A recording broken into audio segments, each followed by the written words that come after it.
Assalamualaikum dan salam Malaysia Madani. Anda bersama saya Khairul Hafiz Yunus. Hari ini merupakan minggu kedua, hari ke-7 mesyuarat pertama penggal kedua Parlimen ke-14 langsung dari Parlimen. Kita akan bawakan kepada anda. Baik, sebelum saya terus kepada pertanyaan-pertanyaan bagi jawab lisan, ingin saya singkap kembali apa yang dibahaskan dan juga dibincangkan semalam di Dewan Rakyat. Setakat jam 12 malam yang kita bersiaran di TV1, Ahli Parlimen Pontian telah pun mengemukakan usul untuk bacaan kali pertama bagi rang undang-undang perbekalan 2023 dan juga bacaan kali kedua akan dibentangkan pada hari Jumaat 24 Februari 2023 bermula jam 4 petang di Dewan Rakyat yang akan dibentangkan oleh Ahli Parlimen Tambun yang juga merupakan Yang Amat Berhormat Perdana Menteri dan juga merupakan Menteri Keuangan.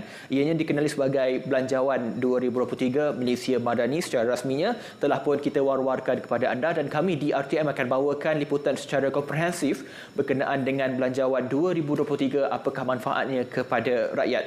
Baik saudara, selain anda menonton kami di TV1 hari ini, kita juga akan bersiaran secara langsung juga di saluran berita RTM dan juga secara dalam talian kita sediakan kepada anda dua pautan, rtmklik.rtm.gov.my palang RTM Parlimen dan juga rtmparlimen.rtm.gov.my juga merupakan anda boleh tonton kami secara dalam talian dan menerusi telefon pintar anda di RTM Klik. Baik, kita terus saja kepada pertanyaan-pertanyaan bagi jawab lisan hari ini bagi edisi Rabu 22 Februari 2023. Ada beberapa persoalan berkaitan dengan keselamatan jalan raya, kesihatan, pendidikan dan antara yang paling penting yang saya boleh rangkumkan di sini, kita mulakan dengan Ahli Parlimen Port Dickson bertanyakan kepada Menteri Kerja Raya menyatakan apakah ada perancangan bagi menghubungkan jaringan lebuh raya antara Lembah Kelang dengan Bandaraya Seremban dan juga bandar-bandar utama lain di Negeri Sembilan seperti Port Dickson, Tampin, Rembau, Jempol dan juga Gemas.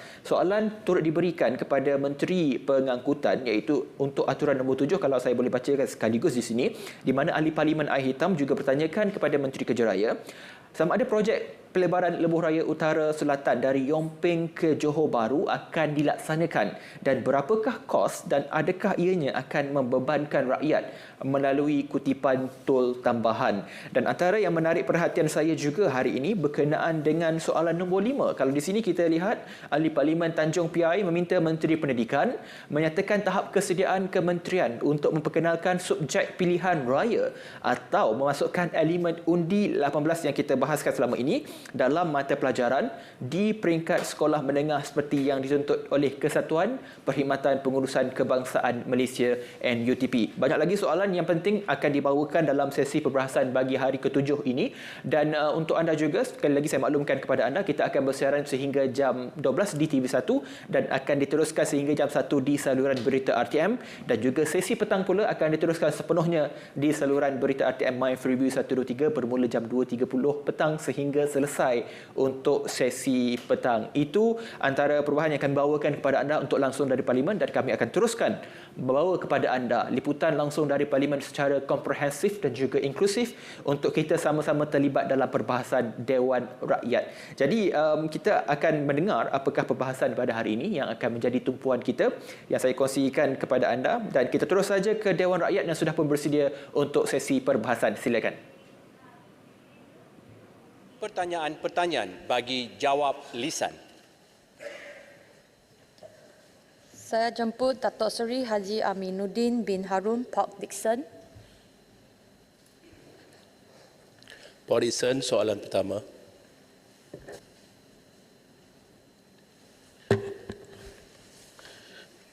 Ya, terima kasih Yang Dipertua dan terima kasih Yang Berhormat Ahli Parlimen Port Dickson yang bertanya.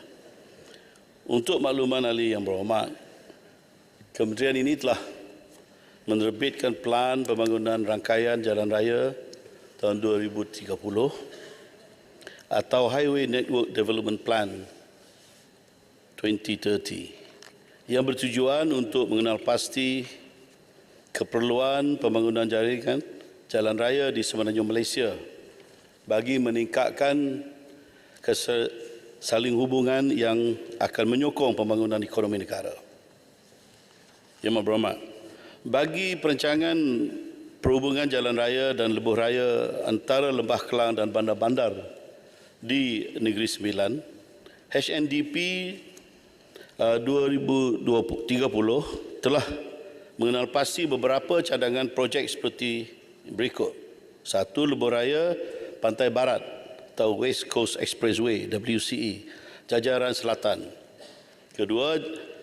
Jalan Baharu Broga ke Simpang Pelangai.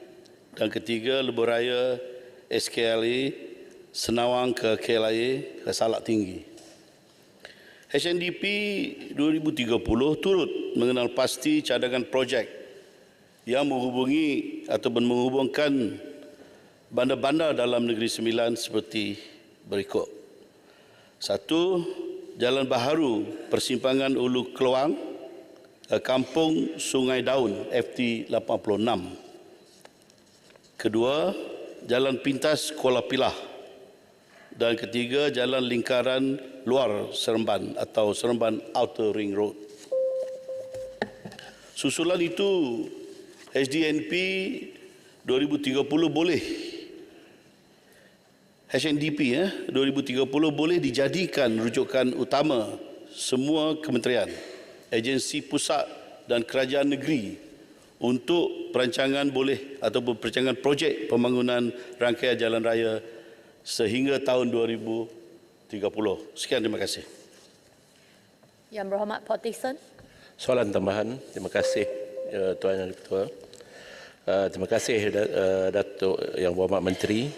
Umum mengetahui setiap hujung minggu dari hari Jumaat hingga Ahad, lebuh raya plus sepanjang laluan utara Tol Sungai Besi Kuala Lumpur ke selatan. Kedua-dua arah akan menghadapi kesesakan tanpa mengambil kira hari perayaan.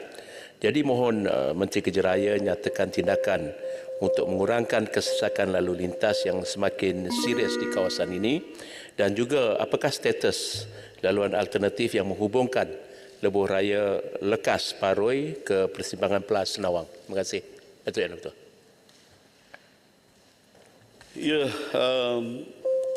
terima kasih Tuan Yang Ketua dan Yang Berhormat, terima kasih untuk jawapan soalan. Ada dua soalan nampaknya. Kesesakan di Plaza Tol ini kebiasaannya berlaku pada waktu puncak lah, yang bagi petang dan pagi ya. Disebabkan jumlah trafik yang banyak untuk menuju keluar dari pusat bandar dan pertemuan trafik dari beberapa arah seperti ke arah Ceras, Shah Alam yang memasuki Lebuh Raya Plus untuk ke pusat bandar telah menyumbang kepada kesesakan sehingga menghampiri Plaza Tol Sungai Besi. Jadi untuk makluman Yang Berhormat, saya telah mengumumkan penambahan 12 lorong RFID di Lebuh Raya Plus. Jadi dan salah satunya adalah termasuk di Plaza Tol Sungai Besi. Ini sebagai permulaan pilot project dah. Jadi selain itu, kutipan tol secara berlapis juga akan dilaksanakan. Jadi apabila diperlukan bagi mengurangkan kesesakan di Plaza Tol dan di Plaza Tol di Sungai Besi juga. Jadi selaras dengan perkembangan ekonomi dan pertambahan jumlah trafik dari semasa ke semasa, tindakan proaktif secara berterusan akan diambil oleh pihak syarikat konsesi bagi mengurangkan kesesakan di kawasan berkenaan. Jadi untuk soalan yang kedua tadi, soalan tambahan kedua, sememangnya terdapat perancangan untuk menghubungkan lebuh raya Lekas antara Paroi ke Senawang di Lebuh Raya Plus. Jadi kelulusan prinsip bagi cadangan projek Paroi Senawang Link PSL telah diberikan kepada syarikat pencadang pada 6 September tahun 2022 selama 6 bulan bermula September 2022 hingga 28 Mac 2023. Jadi jajaran PSL secara struktur jajambat ataupun elevated ini dirangka agar dapat memberikan laluan terus antara lebuh raya lekas dengan lebuh raya plus sebagai hubungan antara dua jajaran utama lebuh raya serta melengkapkan sistem jaringan lebuh raya. Jadi manakala bagi cadangan projek Senawang ke KLIA SKL pula, kelulusan prinsip telah diberikan pada 6 September 2022 selama 18 bulan bermula Julai 2022 sehingga 28 Januari 2024. Jadi cadangan projek SKLA ini akan menjadi laluan alternatif kepada lebuh raya plus sedia ada untuk trafik ke arah barat Lembah Kelang, khususnya ke Kuala Lumpur International Airport KLIA tanpa perlu melalui lebuh raya elit. Sekian. Terima kasih. Soalan tambahan kedua, Kubang Krian. Terima kasih, Tuan Ketua. Saya melihat bahawa kesakan biasanya berlaku di kawasan tol. Sebagai contoh di Pantai Timur, kita terpaksa bayar tol di Gombak, kena bayar tol pula di Karak, kemudian kena bayar sekali lagi tol di exit keluar. Apakah pihak kerajaan tidak bercadang untuk memudahkan sistem supaya hanya suatu keluar dan waktu keluar dan waktu masuk saja pembayaran, tidak ada tol-tol yang beberapa tol di pertengah jalan yang menambahkan kesakan pada musim-musim perayaan. Terima kasih. Yang Berhormat menyatakan di musim-musim perayaan atau sepanjang masa.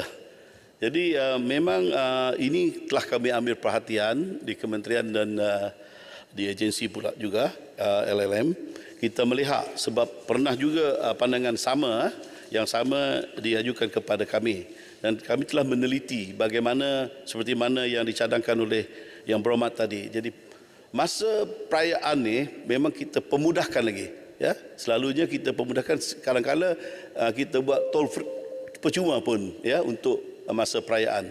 Itu pun kita akan buat. Pernah kita buat selama ini. Yang Berhormat. Terima kasih. Soalan tambahan. Saya jemput Dato' Seri Tuan Ibrahim bin Tuan Man, Kubang Krian. Tuan Ketua, soalan saya nombor 2. Tuan Ketua, Kubang Krian bertanya itu memang ada padi di kawasan Kubang Krian, terutama di Salor dan di Kadok. Untuk makluman ahli yang berhormat, bagi meningkatkan produktiviti pengeluaran padi dan beras negara, program Smart Sawah Berskala Besar atau Smart SBB telah diperkenalkan oleh kerajaan Februari 2021 dengan sasaran pelaksanaan program seluas 150,000 ekar. Tapi sekarang yang dapat diusahakan hanya baru 11,000 ekar. Dengan purata pengeluaran hasil sebanyak 7 tan. Untuk pengetahuan Yang Berhormat dan Parlimen kita, jikalau semua kawasan sawah padi dapat mengeluarkan 6 tan per hektar, kita mencapai SSL, iaitu kita sudah sampai ke peringkat boleh kecukupan tanpa perlu import daripada luar negara. Tahap kita sekarang masih berada di tahap di sekitar belum sampai ke self-sufficient. Sehingga kini program Smart SBB telah melaksanakan melibatkan kerjasama 27 buah syarikat peneraju yang terdiri daripada berbagai syarikat berkaitan kerajaan JLC, Koperasi Pesawah dan syarikat-syarikat swasta dengan keluasan lebih 11,000 hektar di seluruh negara, melibatkan 5,000 orang peserta program dengan sambutan penyertaan para pesawah yang semakin memberansangkan dan peningkatan hasil lepohi pesawah sehingga mencapai 180%. Ianya jelas menunjukkan bahawa pelaksanaan program ini berada pada landasan yang betul dan mampu mencapai kesemua sasaran yang telah digariskan. Baik itulah kalau kita pergi kepada smart farming ini dalam segala bidang, termasuk smart SBB ini, dalam jangka panjang kita akan berusaha untuk mencapai kecukupan SSL beras bagi Malaysia ini. Inilah yang usaha yang dibuat dan terutama sekali standard pencapaian hasil kalau disamaratakan seperti yang berlaku di Skin-Chan, maka kita akan sampai kepada SSL, bukan mengambil masa tahun depan dan sebagainya, beberapa tahun yang akan datang. Perubahan bentuk baja dan sebagainya perlu diusahakan setiap waktu, terutama pergi kepada baja yang berbentuk organik yang sekarang diperkenalkan, yang dipergunakan, menambahkan hasil nyata yang kita lihat berlaku sekarang ini.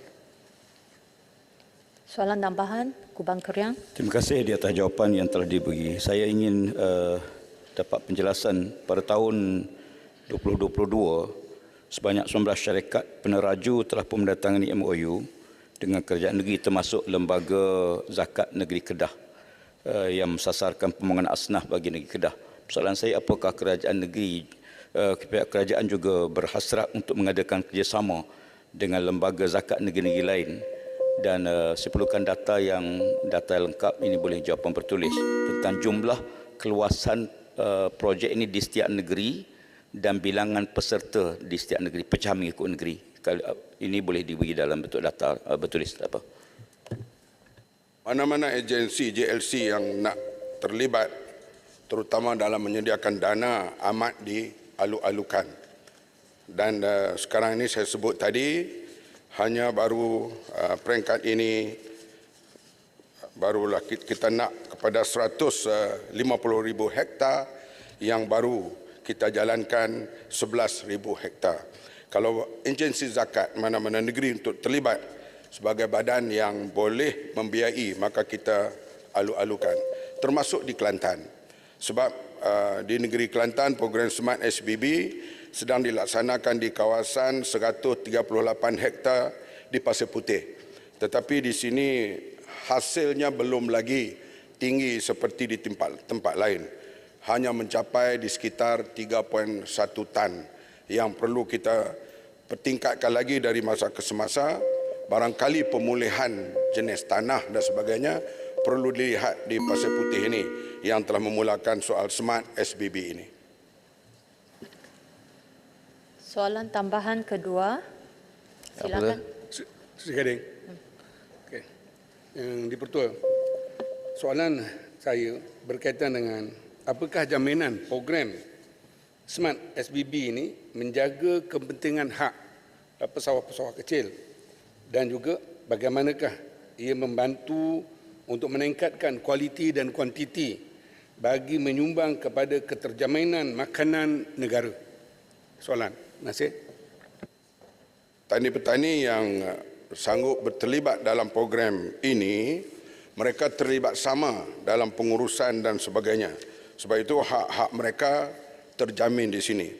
Dan para petani yang terlibat dalam program SBB Smart ini, mereka pada masa akan datang mungkin tidak boleh membuat kerja-kerja yang lain lagi. Sebab kita sedang meneroka sekarang ini, misalnya di Indonesia telah diperkenalkan padi yang hanya 65 hari. Kalau 65 hari daripada tanam sampai tuai, seorang petani itu dan syarikat itu dia tidak boleh buat kerja lain melainkan menumpu kepada padi itu. Karena kita tahu kalau dia terlibat 65 hari maka boleh diusahakan 5 kali dalam masa 2 tahun.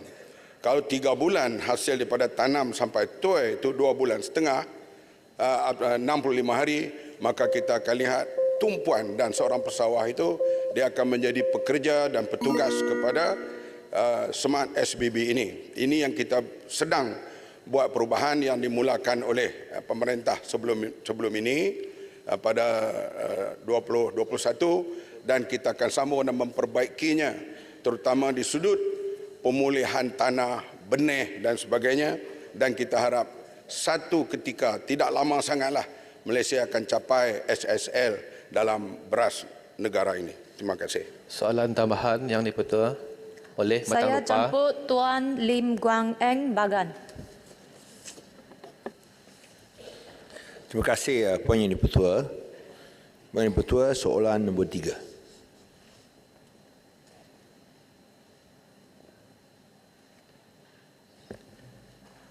Minta izin menurun luka, masuk keli manca warna. Minta izin membuka langkah, jawab soalan nombor 3. Ni saya rasa bangga juga sebab dapat, ini soalan pertama saya dan saya dapat jawab bekas Menteri Kewangan kita. Tuan Yang di-Pertua, terdapat beberapa sebab utama atau faktor utama yang menyumbang kepada pengukuhan nilai ringgit sejak ditubuhnya Kerajaan Perpaduan pada 24 November 2022 sehingga kini, iaitu tarikh terakhir 17 Februari 2023. Antaranya, pemulihan sentimen pasaran di peringkat global dan pemulihan keyakinan pelabur terhadap Malaysia selari dengan kestabilan politik berikutan tertubuhnya Kerajaan Perpaduan. Berhubung dengan dolar Amerika Syarikat pula, ringgit telah mencatat pengukuhan sebanyak lebih kurang 3.2% sejak 24 November sehingga 17 Februari yang lalu. Secara amnya, perkembangan ini juga dipengaruhi oleh faktor penyederhanaan dalam kekuatan dolar Amerika Syarikat. Ini berikutan jangkaan pasaran bahawa Bank Pusat Amerika Syarikat akan menaikkan kadar faedah secara lebih perlahan bagi menanangi risiko inflasi di Amerika Syarikat yang kini telah menunjukkan tanda-tanda pemulihan berterusan. Perkembangan ini juga telah menyebabkan pengukuhan nilai mata wang utama dan serantau. Prestasi ringgit turut mendapat kesan positif, Tuan Yang di-Pertua, daripada berita pembukaan sempadan negara China pada 8 Januari 2023 yang telah diumumkan sejak pertengahan bulan Disember yang lalu, dan sudah tentu berita tersebut telah menyumbang kepada prospek pertumbuhan ekonomi yang lebih baik. Tuan Yang di-Pertua dan Dewan Yang Mulia, dalam tempoh ini meskipun terdapat kejutan luaran yang besar, namun KDNK kita, keluaran dalam negeri kita, berkembang sebanyak 7% pada suku keempat 2022 dan seterusnya 8.7% bagi keseluruhan tahun 2022. Sementara itu, kadar inflasi pada bulan Disember 2022 telah menyederhana kepada 3.8% berbanding 4% pada bulan November 2022. Kadar inflasi bagi suku keempat tahun lepas juga secara keseluruhannya menyederhana kepada 3.9% berbanding 4.5% pada suku sebelum itu. Sekian, terima kasih. Yang Berhormat Bagan. Terima kasih, Puan Yang Dipertua. Terima kasih kepada Yang Berhormat Timbalan Menteri Kewangan, dan saya nak ucapkan tahniah kepada beliau dan juga Kerajaan Perpaduan atas kejayaan nilai mata wang ringgit dapat menjadi lebih kukuh dalam satu tempoh yang singkat. Pada awal-awal pembentukan Kerajaan Perpaduan, nilai mata wang ringgit telah pun bertambah lebih baik sebanyak lebih 10%. Sebelum sekarang telah sekarang adalah pada nilai RM4.43. Tapi apa yang lebih penting ialah bahawa keyakinan yang kita lihat, saya yakin dapat mengukuhkan itu nilai mata wang ringgit bukan saja berbanding dengan US dollar, tapi juga dengan nilai mata wang ringgit lain. Tapi pada masa yang sama, di sini saya ingin tanya, apakah usaha untuk kita mengurangkan kebergantungan kepada dolar US? Contohnya, bila kita lihat dari segi rakan perdagangan yang paling utama bukanlah Amerika Syarikat sekarang, tapi adalah negara China. Bolehkah kita membenarkan dengan izin full convertibility di antara renminbi yuan dengan ringgit, supaya kita boleh terus menjalankan itu transaksi secara langsung yang akan menjimatkan kos-kos transaksi. Pada masa yang sama, apakah kedudukan dan status Reserve Bank Negara? Adakah ia akan digunakan pada masa depan untuk memastikan bahawa nilai mata wang ringgit dapat dipertahankan, dan sejauh manakah reserve telah pun digunakan untuk usaha ini? Sekian, terima kasih. Terima kasih, Yang Berhormat Bagan. Saya jawab soalan ada dua soalan sebenarnya. Satu soalan tentang keterbukaan ekonomi kita dan keterdedahan our exposure to the fluctuation of the US dollar. Dalam aspek itu saya ingin saya suka hati menjawab bahawa negara kita memang berada dalam keadaan mengamalkan ekonomi terbuka dan kita sentiasa mempunyai hubungan dua hala yang baik sama ada dengan Amerika Syarikat ataupun dengan China serta negara-negara di dunia. Justru itu kita sudah tentu akan terus mengadakan kedua-dua hubungan dua hala yang baik tersebut bagi mengukuhkan kedudukan bukan saja kedudukan perdagangan tetapi juga kedudukan mata wang ringgit Malaysia. Soalan kedua ialah tentang intervensi pertukaran wang asing secara dua hala. Saya boleh menjawab di sini bahawa ini merupakan antara instrumen yang digunakan oleh bank negara untuk menstabilkan ringgit Malaysia ketika berlaku tekanan di pasaran. Dan kalau boleh saya minta pegawai supaya memberikan maklumat lanjut tentang penggunaan intervensi pertukaran asing dua hala ini kepada Yang Berhormat Bahagian untuk menjawab soalan beliau dengan lebih detail lagi. Terima kasih. Saya jemput Yang Berhormat Macang. Terima kasih kepada Tuan Di-Pertua dan juga kepada Timbalan Menteri. Saya menyokong cadangan yang dibangkitkan oleh Yang Berhormat Bahagian. Cuma saya nak tahu apakah status usaha kerajaan terdahulu pada 2014 untuk mewujudkan yuan clearing house dengan izin untuk membantu negara kita converted our ringgit directly to yuan dengan izin, tidak tanpa melalui pertukaran mata wang asing ringgit kepada dolar dulu. Ini dapat membantu perdagangan bilateral antara China dan Malaysia. Terima kasih.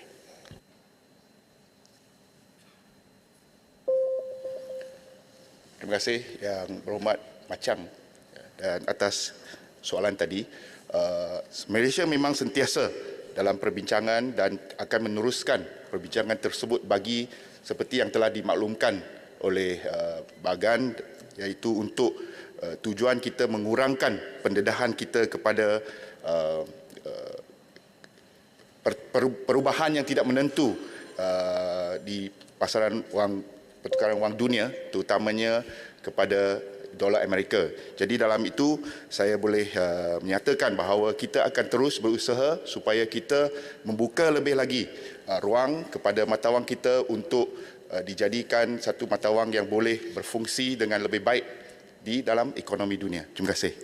Seterusnya saya jemput Dato' Hajah Siti Zaila binti Muhammad Yusof, Rantau Panjang. Ya, terima kasih Tuan Di-Pertua. Mohon jawapan soalan saya nombor 4. Bismillahirrahmanirrahim. Assalamualaikum warahmatullahi wabarakatuh.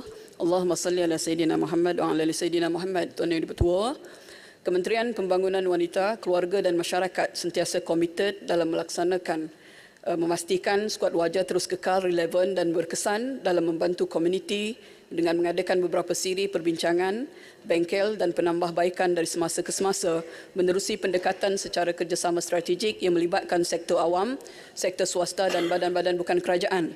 Skuad wajah merupakan sukarelawan di peringkat komuniti bertujuan memperkasakan komuniti melalui program bimbingan psikososial dan aktiviti dalam komuniti, khususnya wanita, bagi meningkatkan kesedaran tentang isu-isu jenayah.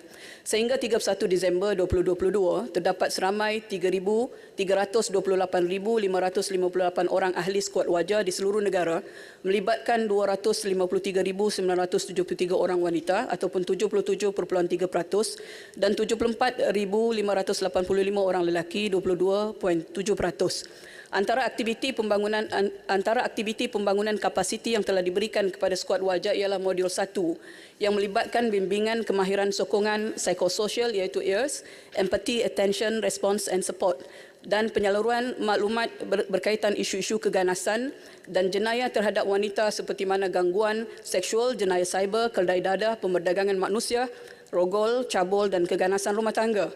Dalam usaha untuk memperkasakan skuad wajah, Kementerian Pembangunan Wanita, Keluarga dan Masyarakat melalui Jabatan Pembangunan Wanita telah membangunkan modul skuad wajah 2.0 dan bermula tahun 2023, skuad wajah ini akan menggunakan modul ini bagi meningkatkan kompetensi skuad wajah dalam membantu mereka yang memerlukan. Modul skuad wajah 2.0 ini merangkumi kemahiran bantuan awal, psikologi ataupun psychological first aid atau dengan singkatan PFA, dan psikospiritual iaitu konsep terapi yang mengintegrasikan unsur psikologi dan kerohanian seperti mana contohnya terapi syukur, terapi sabar dan juga terapi harapan serta keredaan. Perancangan pemberkasaan skuad wajah bagi tahun 2023 juga melibatkan train of trainers yang merangkumi penyertaan daripada pelbagai agensi bagi memastikan keberkesanan modul skuad wajah 2.0 ini. Selain itu, khusus penyegaran seperti mana juga modul kepada skuad wajah, modul skuad wajah 1.0 serta pengenalan kepada program baru iaitu Matahari dan Iris telah juga terus dipertingkatkan. Program Matahari merujuk kepada program meningkatkan daya tahan dan psikologi wanita, manakala program Iris merujuk kepada program literasi perundangan bagi meningkatkan kesedaran mengenai hak-hak wanita. Tuan Yang Dipertua, program skuad wajah turun padang pula akan terus dilaksanakan untuk menyantuni masyarakat dan komuniti. Dan sejak diperkenalkan, program ini telah memberi impak yang positif kepada sukarelawan dalam usaha membantu wanita dalam komuniti.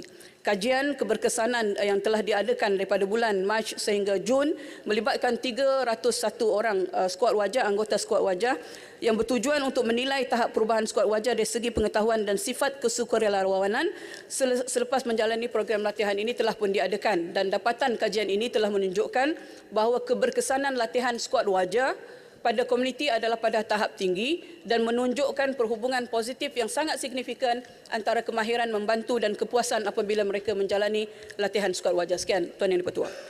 Yang berhormat Rantau Panjang. Silakan. Terima kasih Tuan Ketua dan terima kasih Yang Berhormat Timbalan Menteri di atas jawapan yang beri, dan saya mengambil kesempatan mengucap tahniah di atas pelantikan.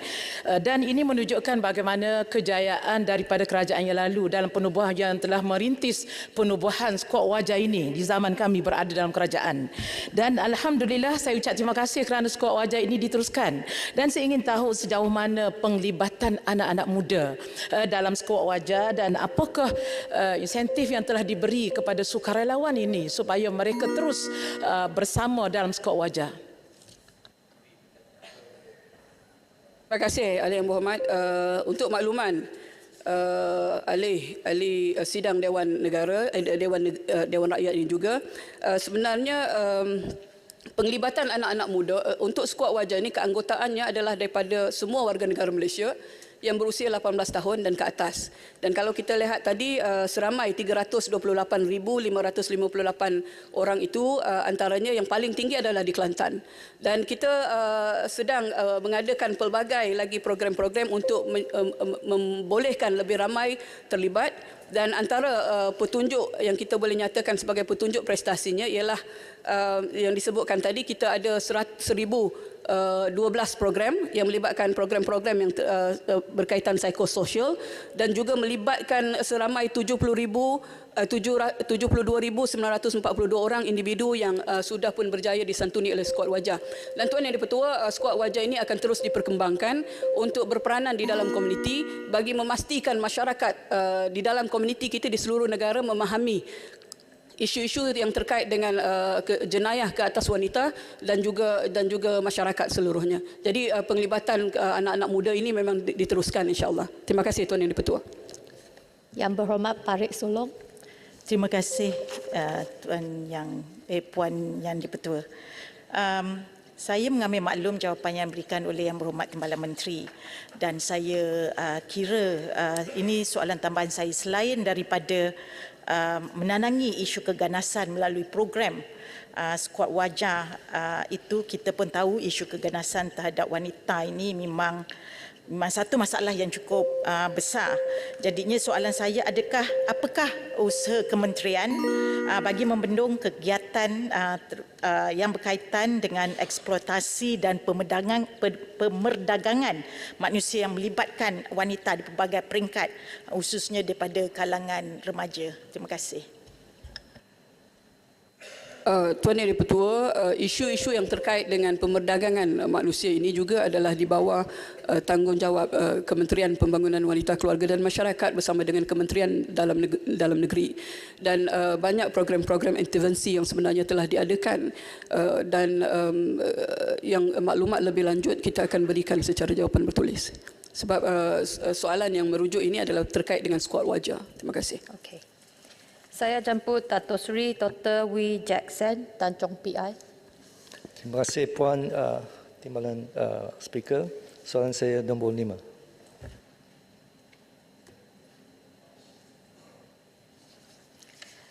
Terima kasih Puan Yang Di-Pertua. Untuk makluman ahli yang berhormat, kandungan yang berkaitan pilihan raya telah dimasukkan secara khusus dalam mata pelajaran sejarah dan elemen berkaitan pilihan raya dilaksanakan dalam pendidikan sivik serta aktiviti kurikulum. Sebagai usaha membentuk karakter murid menjadi warga negara yang bertanggungjawab dan cinta akan negara, bermula dari sekolah rendah, murid diajar mengenai perlembagaan persekutuan dan tanggungjawab rakyat kepada negara ini. Ini termasuk latar belakang pengetahuan asas sejarah negara melalui tema sejarah awal negara, kedaulatan negara dan kemakmuran negara kita. Selaras dengan kematangan usia dan tahap pengetahuan, murid sekolah menengah didedahkan dengan lebih mendalam tentang politik melalui tema sejarah kita dan dunia, warisan bangsa, kedatangan kuasa asing, pembinaan negara serta Malaysia dan masa hadapan. Ini adalah bertujuan supaya murid memahami kepentingan peranan mereka sebagai warga negara yang bertanggungjawab untuk mengekalkan keharmonian dan kestabilan negara.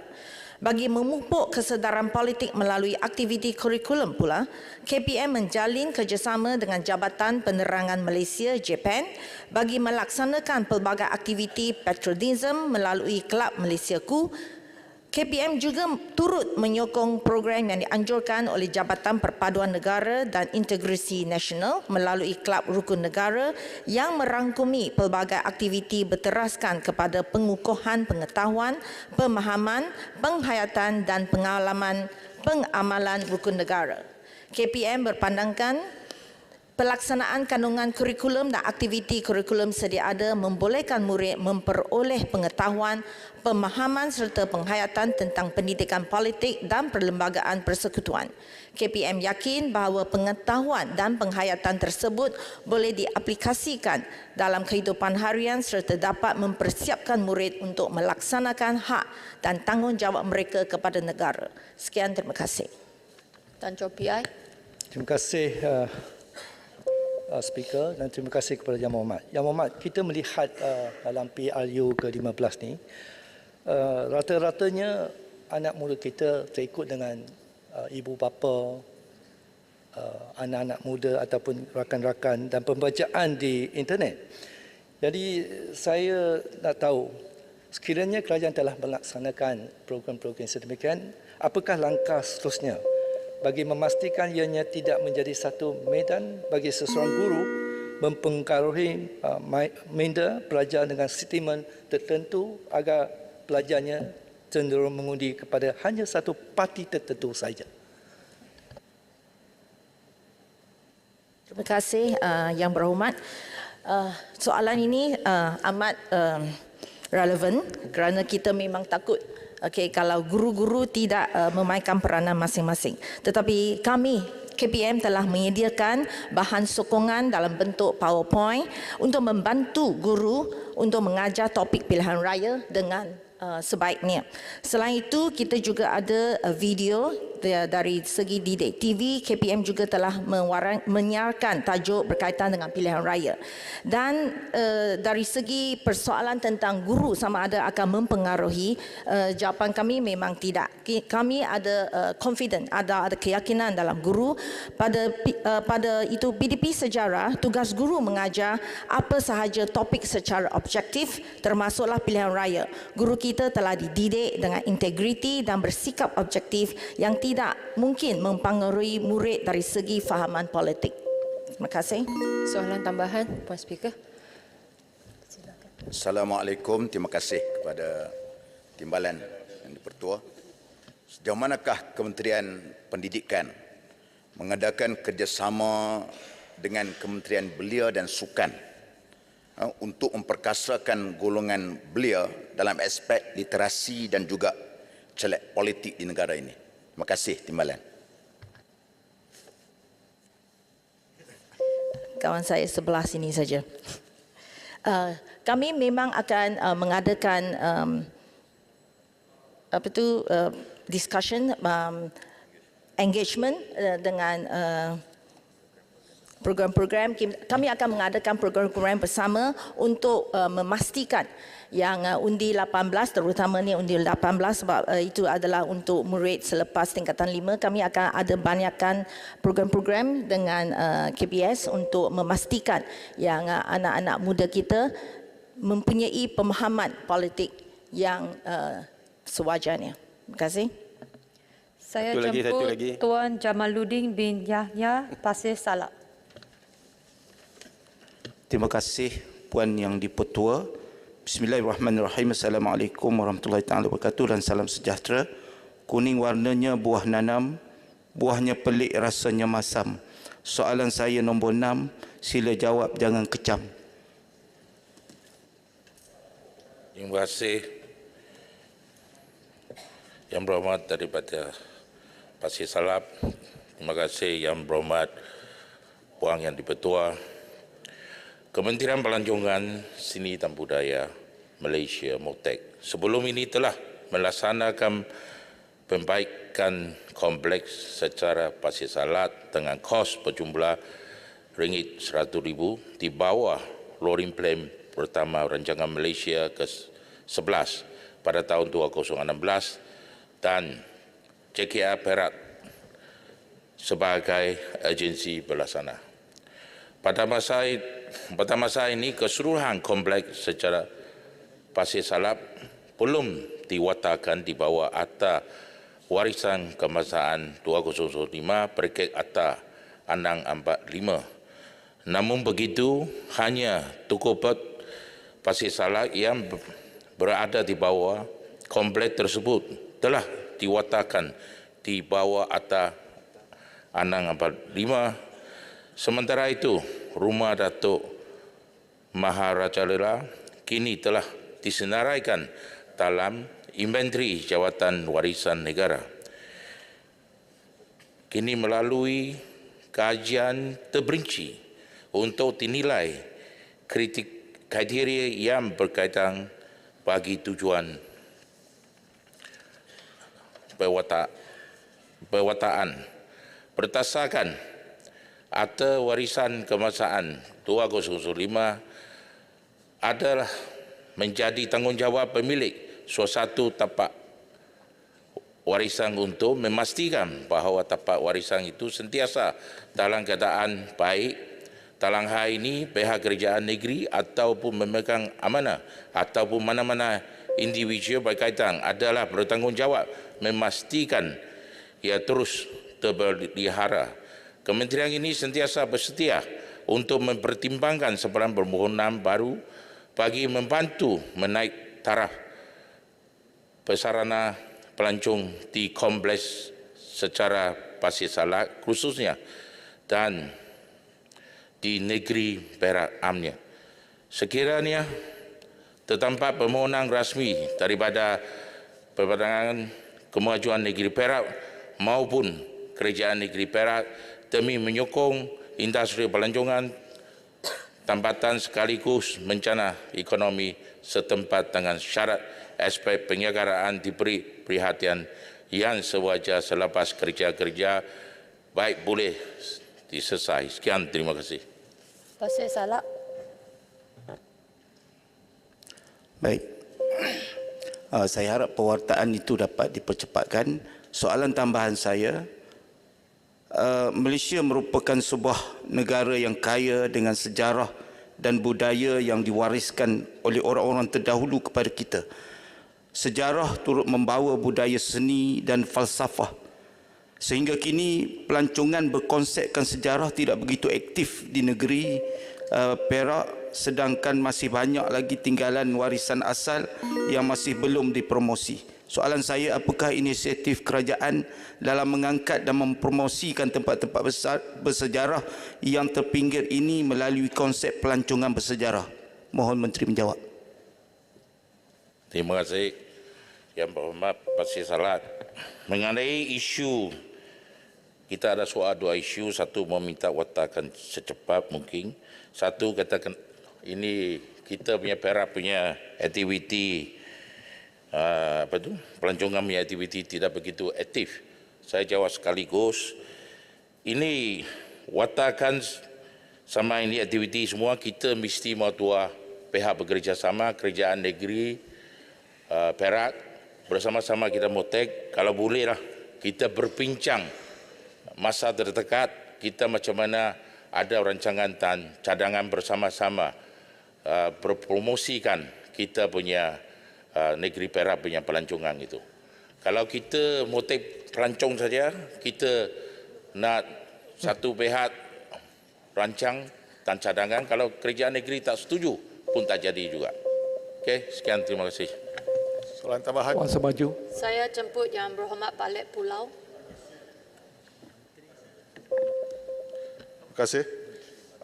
Okey, soalan tambahan saya rentetan daripada soalan daripada Pasir Salat tersebut berkenaan dengan tempat-tempat sejarah yang menarik di Perak. Saya cuma nak memberi sedikit info kepada YBM Menteri yang baru mengenai tapak warisan dunia UNESCO Lenggong yang telah pun dipinggirkan dan dilupakan. The Perak Man, iaitu the oldest completed human skeleton in the world, telah very lonely sekarang sebab tak ada pelawat kepada tapak arkeologi ini. Jadi saya ingin mohon supaya YB Menteri dapat melawat tapak sejarah tersebut dan membuat sesuatu untuk menaikkan kembali tapak UNESCO. Tapi saya juga ingin bertanya, kenapa Jabatan Museum Malaysia dipindahkan daripada Kementerian Pelancongan Seni Budaya kepada kementerian lain, sedangkan ini merupakan satu komponen yang penting dalam pelancongan. Sekian, terima kasih. Terima kasih Yang Berhormat Balai Pulau. Yang Berhormat Balai Pulau, terima kasih. Kita kalau bolehlah macam tadi saya kata, kita bekerjasama pihak Motek daripada Kerajaan Persekutuan dan juga Kerajaan Negeri, especially Exco, jaga ini pelancongan. Kita boleh jumpa masa terdekat, kita berbincang bersama-sama macam mana kita dinaik taraf, termasuklah itu mana kita punya mau masuk UNESCO itu semua. Kita boleh berbincang bersama-sama. Dan kenapa itu museum pindah itu bukan hak saya, bukan kuasa sama saya. Dan kita nak berbincang sama Perdana Menteri, memang adalah luar negeri ada tanya kenapa kita pecah. So bagi masa sikit. Sekian, terima kasih. Saya jemput Datuk Seri Dr. Wee Ka Siong, Air Hitam. Puan Jadi Petua, orang Jawa pandai memasak. Diajak makan, jangan gelojoh. Dari Yong Ping ke JB memanglah sesak. Mohon Menteri jawab soalan 7. Terima kasih. Terima kasih Yang Berhormat yang bertanya. Terima kasih Tuan Menteri Petua. Saya kalau berpantun Iban panjang dia memerlukan setengah jam. Jadi okey. Untuk makluman ahli Yang Berhormat, cadangan untuk menaik taraf laluan Lebuh Raya Utara Selatan daripada 4 lorong ke 6 lorong diambil maklum dan telah diteliti oleh Kementerian Kerja Raya memandangkan level of service LOS telah mencapai LOS E hingga F, iaitu aliran trafik terlalu sesak pada waktu hujung minggu dan musim perayaan. Kementerian Kerja Raya bercadang untuk melaksanakan projek pelebaran Lebuh Raya Utara Selatan itu PLUS secara berfasa, di mana cadangan projek pembinaan lorong tambahan PLUS dari Yong Peng Utara ke Senai Utara bagi fasa 1. Ya. Fasa 1 iaitu Senai Utara ke Sedenak pada Rolling Plan 3 RP3 ya.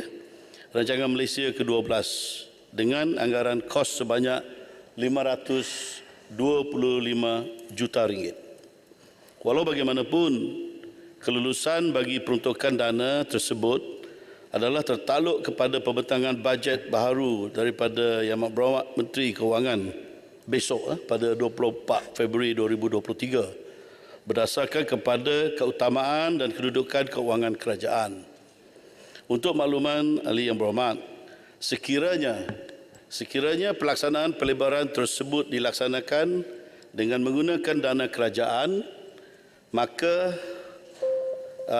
tiada kos di pihak syarikat konsesi, bermaksud tiada tambahan tol kepada pengguna lebuh raya. Sekian, terima kasih. Yang Berhormat Air Hitam. Terima kasih Yang Berhormat. Duli Yang Maha Mulia Tuanku Sultan Johor pernah murka kerana di Johor ni lorongnya hanya 2 untuk satu arah. Jadi 4 lorong untuk 2 arah. Jadi ini antara sebabnya banding dengan Melaka Negeri Sembilan, dia ada 6 lorong. Jadi betul kalau kerajaan nak belanjakan 525 juta, itu satu perkara yang sangat mendesak. Kerana pintu masuk utama 75% pelawat ke Malaysia adalah melalui selatan. Jadi soalan saya dalam konteks ini, bilakah pelaksanaan boleh dibuat sekiranya dalam bajet 2023 itu dapat dibuat untuk fasa pertama? Kerana dari Sedenak kilometer 40 ke Senai 20 kilometer, maka apakah tindakan kementerian untuk memastikan kelancaran trafik? Kerana bila buat jalan ni memang jam dan orang tak boleh masuk. Naik turun ke Johor sekarang, Johor Bahru 5 jam lebih. Boleh minta segerakan Yang Berhormat Menteri. Terima kasih. Ya, Yang Berhormat, kementerian sedia maklum ya apa yang dihendak oleh Johor, ya termasuk di Tuanku lah. Jadi pelaksanaannya sekiranya kewangan ini diluluskan, akan kita buat secepat mungkin kerana sudah ada dana, ada kewangan, ya. Sebab kita mengetahui keperluan untuk kita melebarkan jalan itu. Jadi memang apabila kerja-kerja ini dibuat nanti, CKR akan memastikan sebagaimana untuk kita memastikan keselesaan pengguna semasa pembinaan itu. Itu memang adalah tekanan besar lah, ataupun cabaran besar kepada JKR. Dan sebab kita memang tak tahu jajaran itu memang sesak, ya, sempit juga. Jadi mungkin sedikit tambahan kepada yang berhormatlah. Kalau kita lihat kepada kesepanjangnya jalan ni, tadi satu fasa 1 saja. Kalau kita ingat nak sampai dari Johor Bahru ke Aikro, memang ada 195 km. Ya, 195 km. Anggaran sekarang, dulu murah sikit. Sekarang dijangka menggunakan 7.5 bilion ringgit. Kalau sepanjang 195 km. Jadi kita buat per fasa lah, Yang Berhormat. Terima kasih. Kuantan, soalan tambahan. Yang Berhormat Kuantan. Terima kasih, Yang Dipertua. Saya ingin mendapatkan status pembinaan jalan Sungai Lembing Jerantut.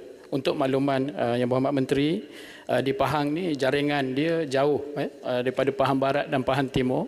Jadi dalam rancangan Malaysia ke-10, saya ada lihat ada kelulusan untuk pembinaan jalan Jerantut Sungai Lembing.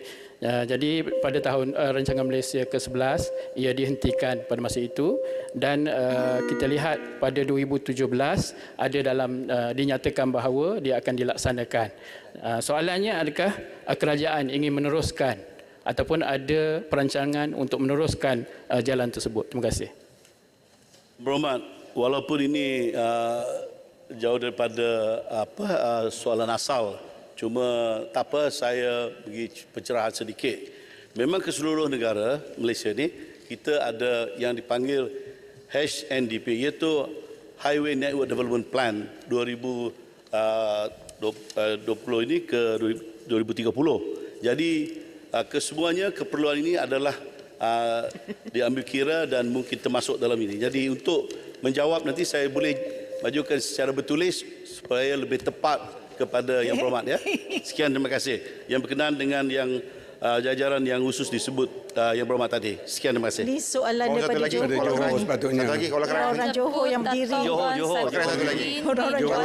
Satu, Kelantan. Tasek Kelugo. Kelantan satu lagi.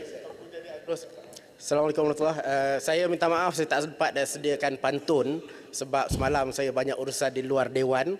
Tapi soalan saya nombor 8, saya tak pasti YB Steven ataupun Datuk Seri Ahmad Maslan.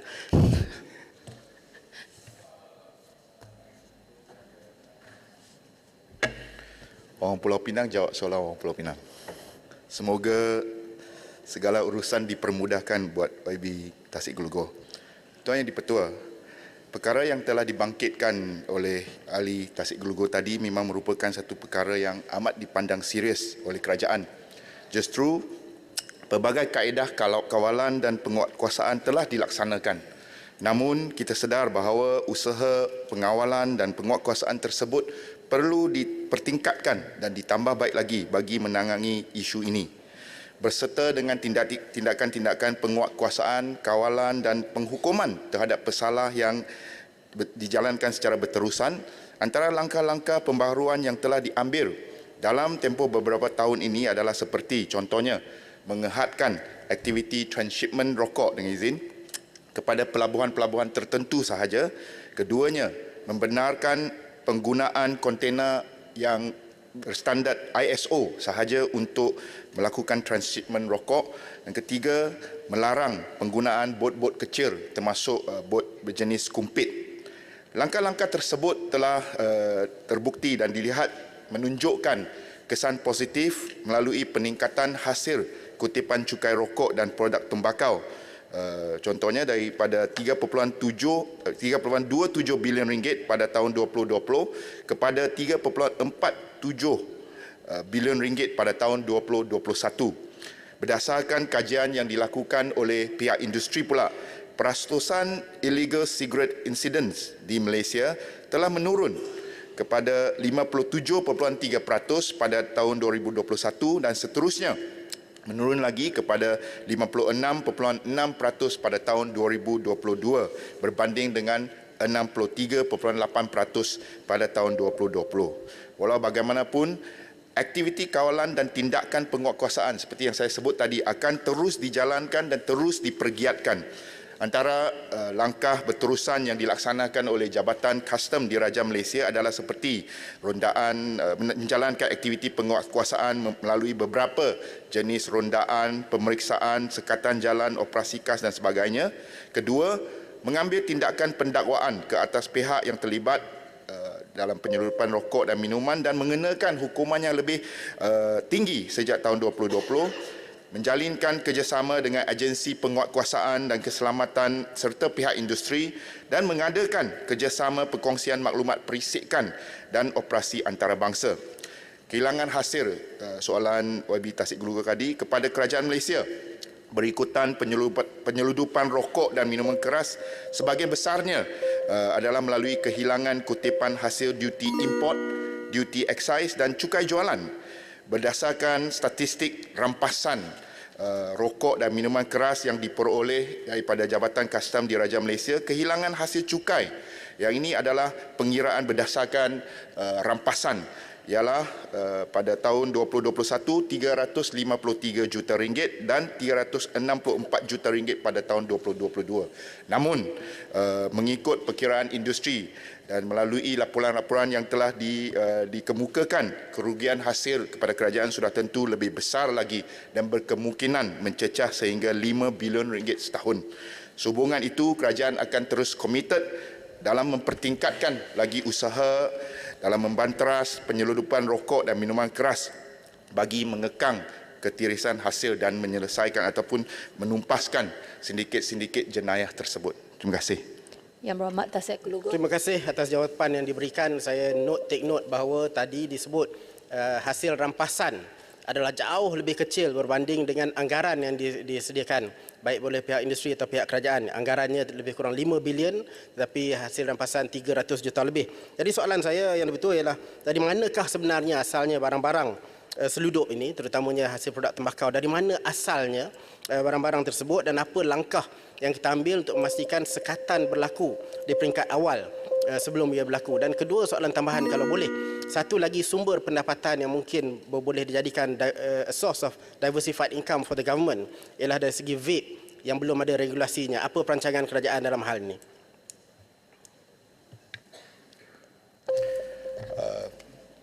Ada dua soalan. Satu, sebenarnya mungkin dah sampai dua soalan, tiga soalan lah daripada negara asalnya. Dia memang daripada pelbagai negara, ya, rokok dan juga minuman keras, ya, yang tidak yang diseludup ini. Keduanya soalan YB tentang langkah-langkah. Saya rasa saya dah memberikan langkah-langkah, contohnya daripada Jabatan Kastam di Raja Malaysia. Tadi saya sebut menjalankan aktiviti penguatkuasaan seperti contoh saya bagi rondaan darat, air dan pesisir air, pemeriksaan kontainer atau kenderaan di pelabuhan dan di pintu keluar masuk sempadan, pemeriksaan kontainer dan kenderaan selain di pelabuhan dan di pintu masuk ini berulang pula jawapan ini. Sekatan jalan raya, operasi khas dan operasi serbuan di outlet-outlet secara berkala. Itu kedua. Dan ketiganya ialah tentang isu pencukaian vape, kan. Pencukaian vape itu saya percaya Kementerian Kesihatan tengah menelitikan perundangan, sebab sekarang vape tidak dimasukkan dalam perundangan dan Kementerian Kesihatan telah pun dan sedang menelitikan perundangan tersebut. Mungkin ada pengumuman-pengumuman dalam bajet dan jika perundangan tersebut diluluskan, maka saya juga menjemput ataupun memohon sokongan daripada saudara-saudari di sebelah sana. Kalau diluluskan, maka vape boleh dicukaikan. Terima kasih. Saya jemput Yang Berhormat Tenggara. Terima kasih Puan Yang di-Pertua. Soalan tambahan saya adalah berapakah nilai rampasan yang telah dibuat oleh pihak berkuasa kita termasuk Kastan dan PDRM sepanjang tahun 2021 tahun 2022 ketika PKP, dan adakah apa-apa perancangan daripada pihak Kementerian Kewangan untuk memberikan sedikit imbuhan kepada frontliner kita yang menjagai sepadan dan sebagainya yang terlibat dengan rampasan ini, 1 atau 5% untuk memberi motivasi dan galakan kepada pasukan keselamatan kita untuk bekerja dengan lebih baik. Terima kasih. Terima kasih Ahli Yang Berhormat.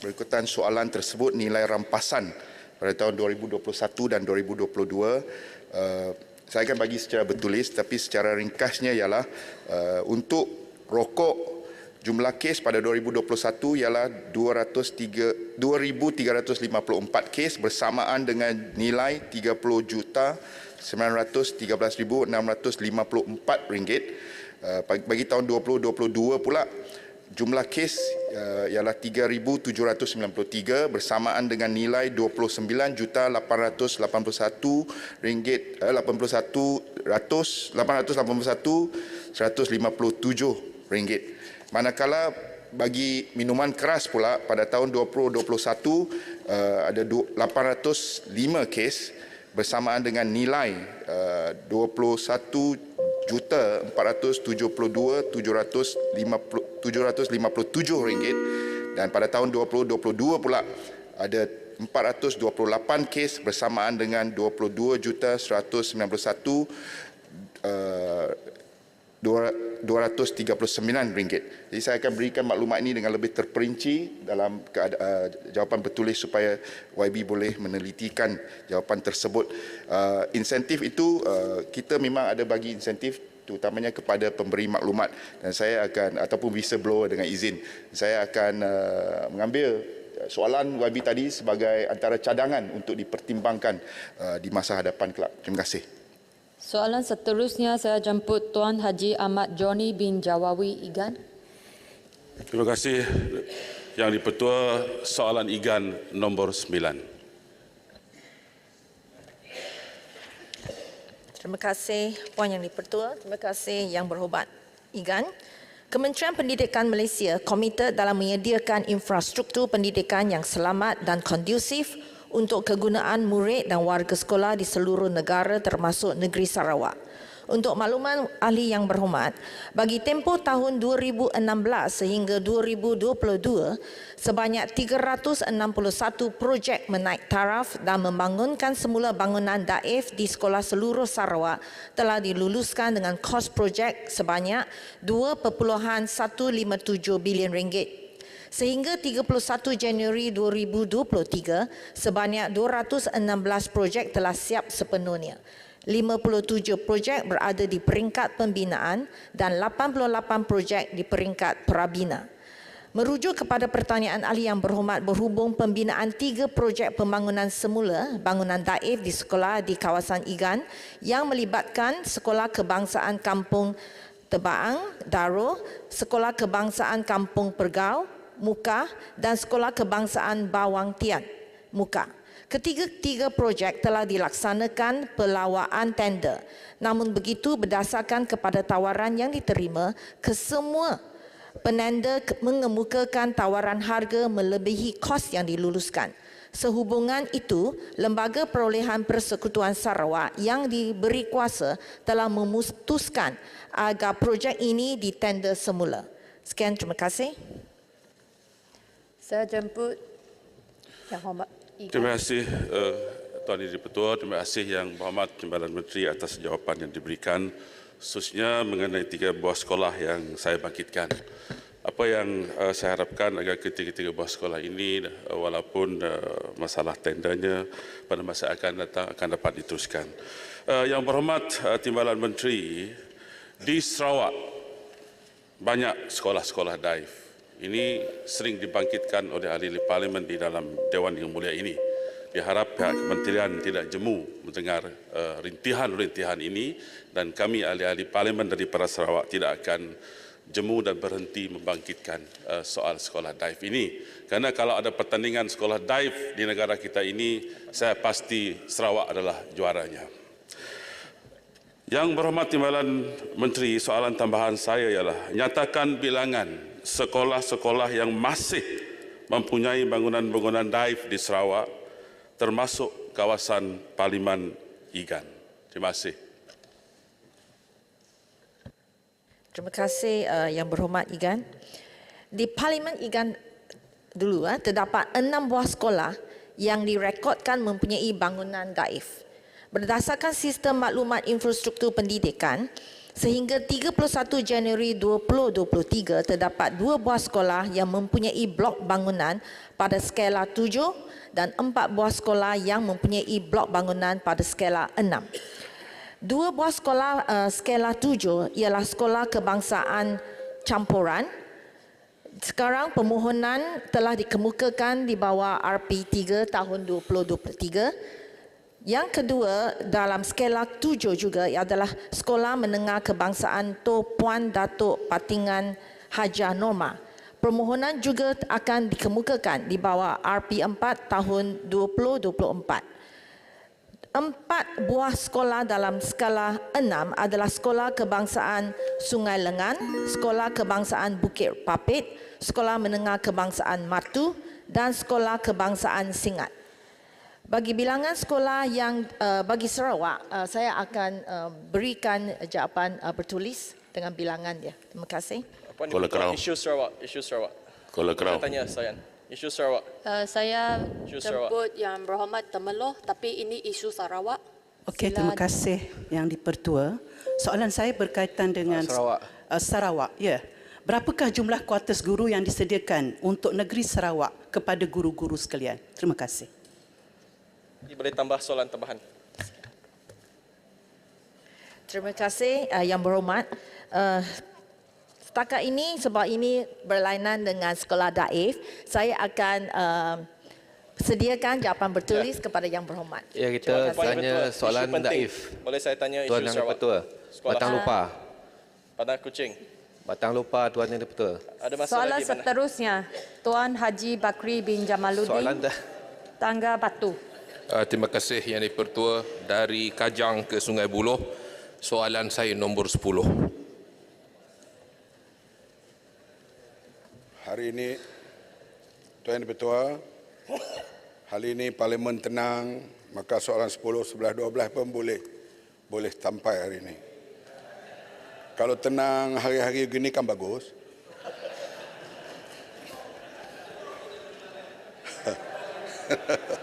Jangan bagi dia mic. Kami belajar kat Kota Raja lah. Sebab kita orang lama dalam Parlimen ni.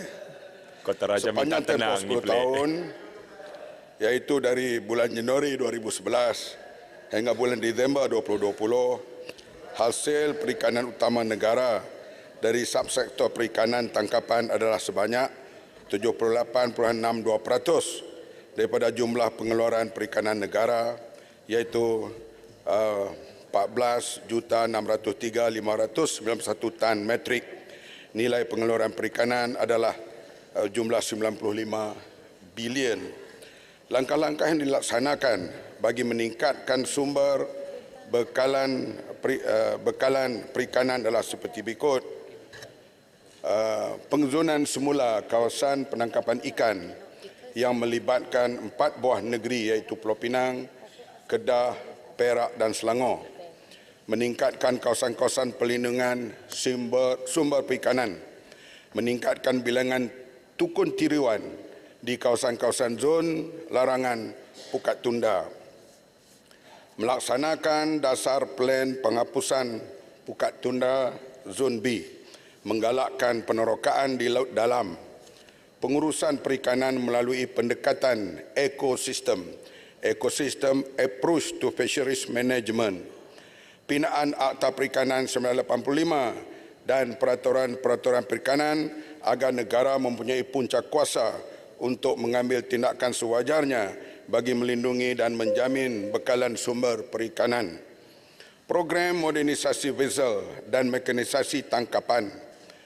Seterusnya menggunakan tenaga kerja tempatan dengan menyediakan latihan dan kemahiran dalam sektor perikanan. Yang ini memang atas kertas, memang kita cakap begitu, tapi pergantungan kepada tenaga luar masih tinggi sekarang ini. Karena tenaga buruh tempatan menjadi nelayan yang terutamanya nak berada di kawasan perairan 3-4 hari itu masih lagi kurang diminati oleh anak-anak tempatan kita. Anak tempatan kita lebih berminat yang pergi pagi, balik tengah hari atau balik petang.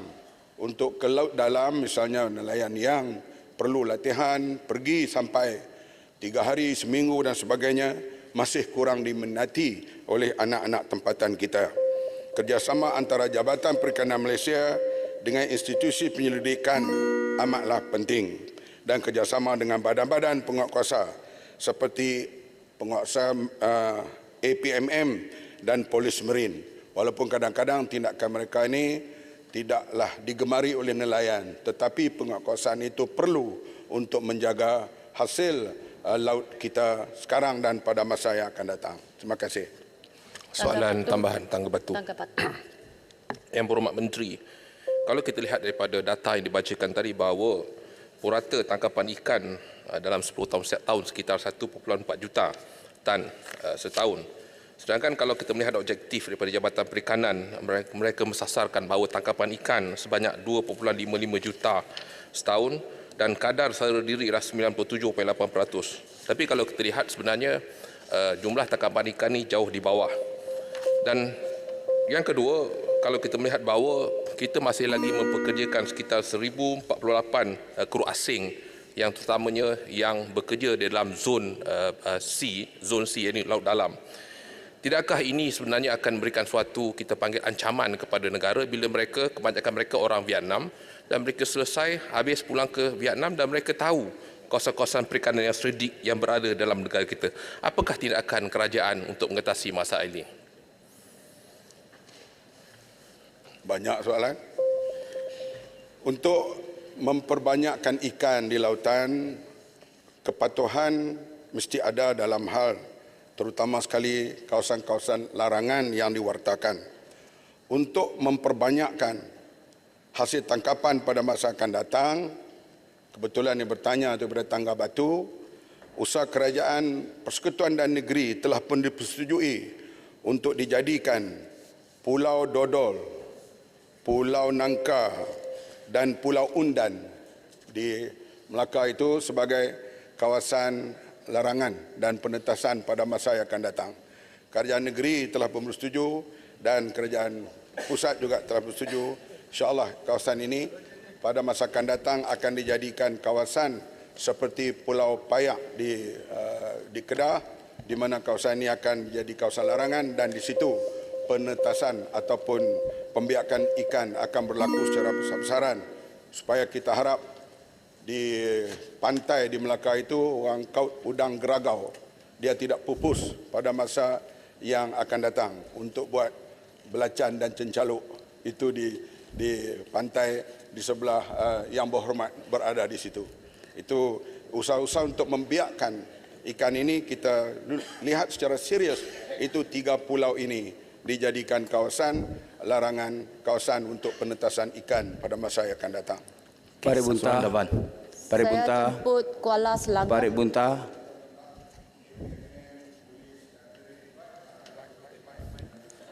Kuala Selangor bagi peluang Parit Bunta. Kuala Selangor. Lepas ni Parit Bunta ya. Kawan lama tu. Terima kasih Puan Speaker, terima kasih Yang Berhormat Menteri. Saya bergalih kepada persoalan bagaimana kita ketahui mutakhir ya, ataupun sekian lama nelayan asing yang merompak hasil laut negara yang punya keterikatan ataupun networking yang sangat canggih melibatkan local syndicate dengan bot-bot nelayan yang sah ya, dan juga ya, dengan alat komunikasi dan keterlibatan spy dan tontor. Apakah langkah-langkah kerajaan yang lebih konkret untuk ya, menangani rompakan dan daripada nelayan asing ini, Yang Berhormat Menteri? Terima kasih.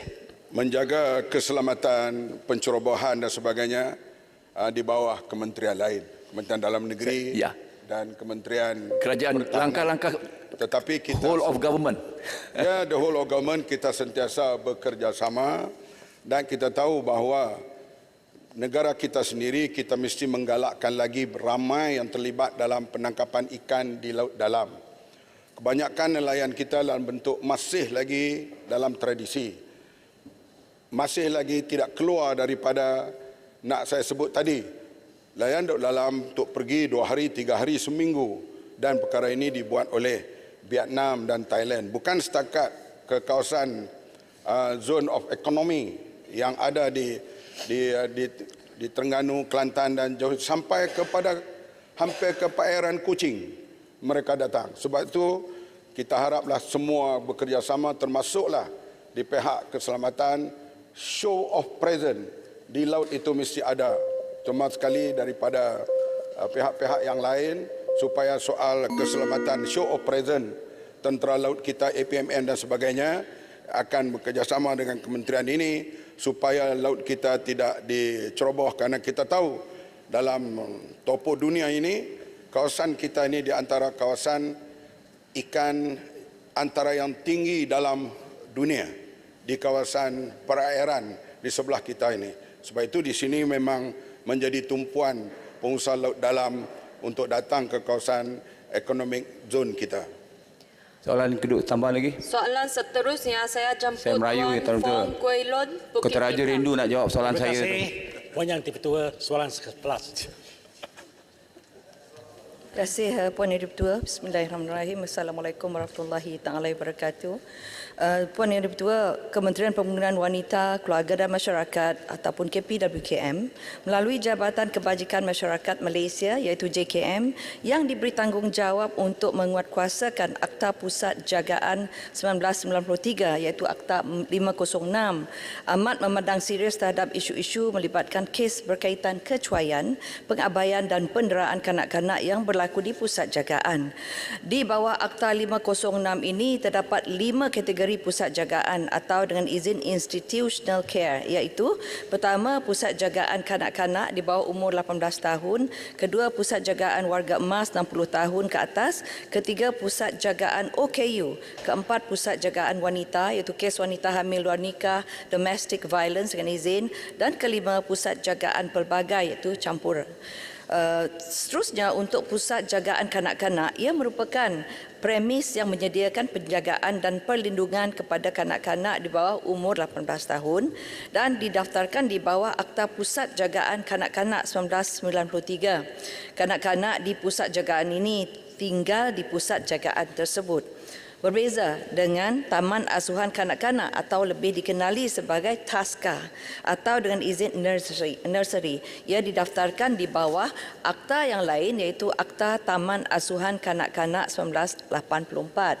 Antara perbezaan ketara kedua-dua perkhidmatan ini adalah pertama, dari segi umur. Untuk TASKA, ia memberi perkhidmatan kepada kanak-kanak berumur di bawah 4 tahun.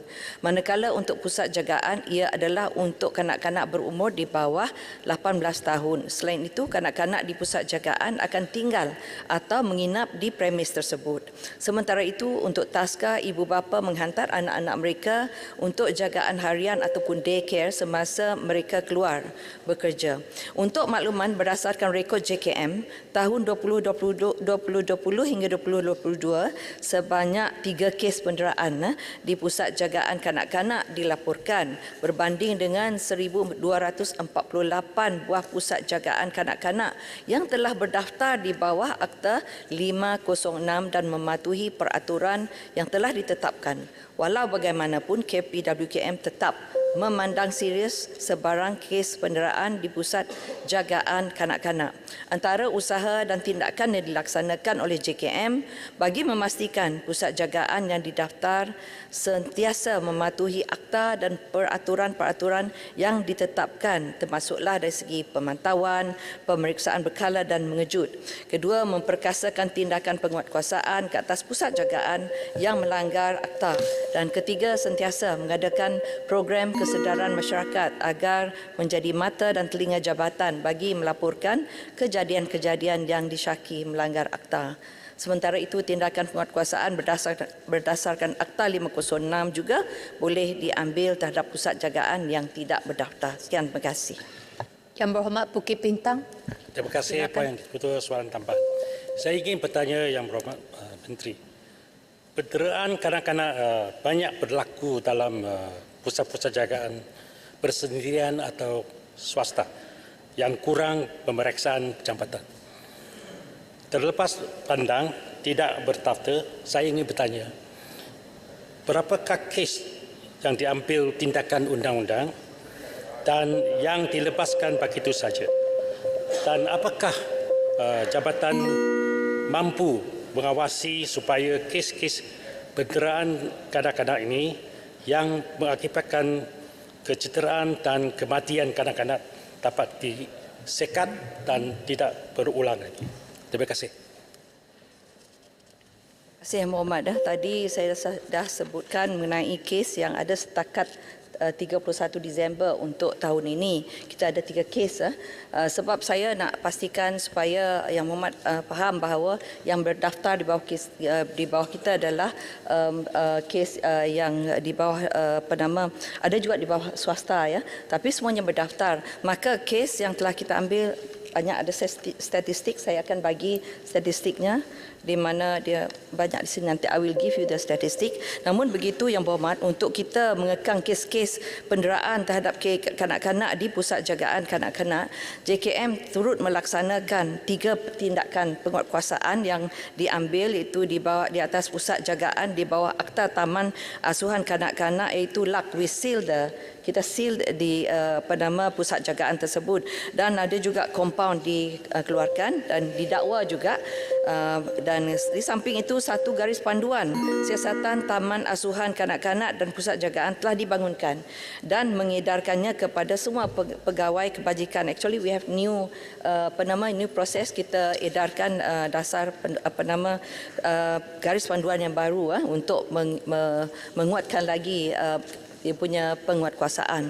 Dan itu setakat 14 November kita baru mengadakan penerangan kepada 2 kumpulan untuk pegawai kita bagi memastikan tindakan penguatkuasaan yang memerlukan pembukaan kertas kesihatan dapat dilaksanakan dengan lebih proaktif.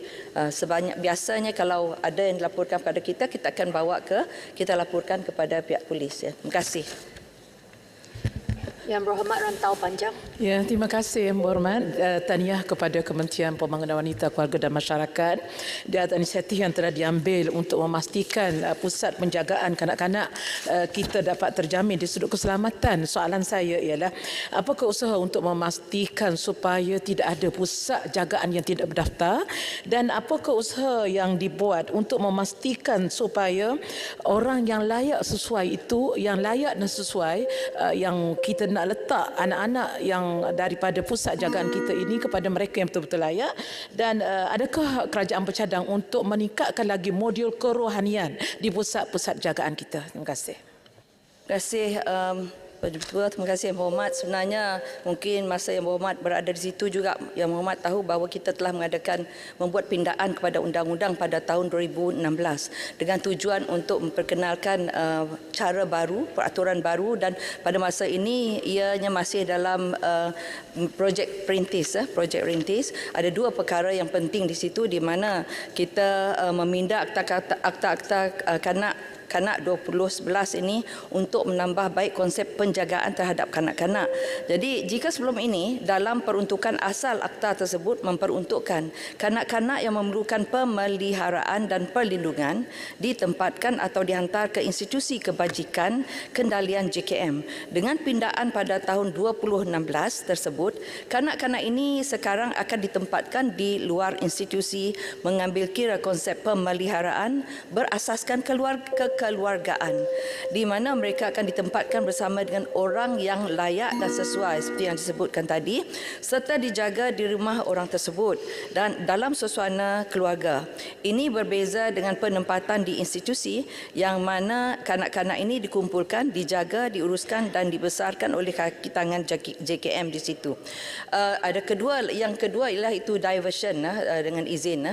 Kita mahu supaya kanak-kanak yang diambil tindakan, kita tidak mahu mereka dibawa ke dihadapkan ke mahkamah ataupun dihantar ke institusi. Kita mahu mereka menjalankan community service. Itu masih juga dua ini dan masih dalam projek rintis kita. Ya, terima kasih Yang Berhormat. Soalan seterusnya saya jemput Dato' Iskandar Zulkarnain bin Abdul Khalid Kuala Kangsar. Terima kasih Yang Ketua. Soalan saya nombor 12. Terima kasih Yang Dipertua, terima kasih Yang Berhormat Kuala Kangsar yang bertanya. Untuk makluman Yang Berhormat, di bawah program pensesuaian dan penyelenggaraan Jalan Persekutuan, syarikat konsesi telah dilantik bagi melaksanakan skop penjagaan jalan yang ditetapkan mengikut kontrak, manakala Jabatan Kerja Raya ataupun JKR telah diberi tanggungjawab untuk menyelaras dan memantau kerja-kerja penyelenggaraan oleh syarikat konsesi berkenaan. Kerja-kerja penyelenggaraan Jalan Persekutuan terdiri daripada 3 skop, iaitu rutin, berkala dan kecemasan. Untuk kerja-kerja penampalan lubang jalan ataupun potholes, ianya dilaksanakan di bawah skop penyelenggaraan rutin. Antara inisiatif yang telah diambil bagi memastikan pembukaan jalan raya sentiasa selamat dan selesa untuk pengguna jalan raya adalah mengadakan kempen Zero Potholes. Menerusi kempen ini, semua pothole akan ditampal secara tampalan sementara dalam tempoh 24 jam dan pembaikan kekal akan dibuat dalam tempoh 3 hari. Peruntukan bagi kerja-kerja penyelenggaraan rutin ini dibayar pada setiap bulan kepada syarikat konsesi berkenaan setelah ia disahkan oleh JKR daerah yang terlibat. Peruntukan bagi kerja-kerja rutin ini sememangnya telah diambil kira dan diasingkan sebagai peruntukan mandatori dalam bajet peruntukan kementerian setiap tahun. Walau bagaimanapun, bagi skop penyelenggaraan secara berkala dan kecemasan, ia bergantung kepada peruntukan yang diluluskan oleh agensi pusat dalam bajet tahunan kementerian. Dan antara kerja-kerja penyelenggaraan berkala yang terlibat ialah seperti menurap semula jalan dan membaik pulih struktur asas jalan yang kritikal di simpang jalan persekutuan. Agihan peruntukan tersebut diagih mengikut panjang jalan yang disenggara bagi setiap negeri. Kementerian Kerja Raya melalui agensinya Jabatan Kerja Raya akan sentiasa memastikan kerja-kerja senggaran dilaksanakan mengikut kaedah yang ditetapkan, dan dalam hal ini JKR akan meningkatkan kompetensi jurutera-jurutera yang terlibat dengan reka bentuk dan senggaraan serta menggunakan teknologi yang terkini bagi memastikan jalan persekutuan senantiasa selamat dan selesa untuk pengguna jalan raya. Peruntukan penyelenggaraan jalan persekutuan untuk setiap negeri ini diberikan secara tahunan berdasarkan kepada senarai keutamaan kerosakan jalan yang telah disediakan Jabatan Kerja Raya tertakluk kepada peruntukan yang diluluskan Kementerian Keuangan.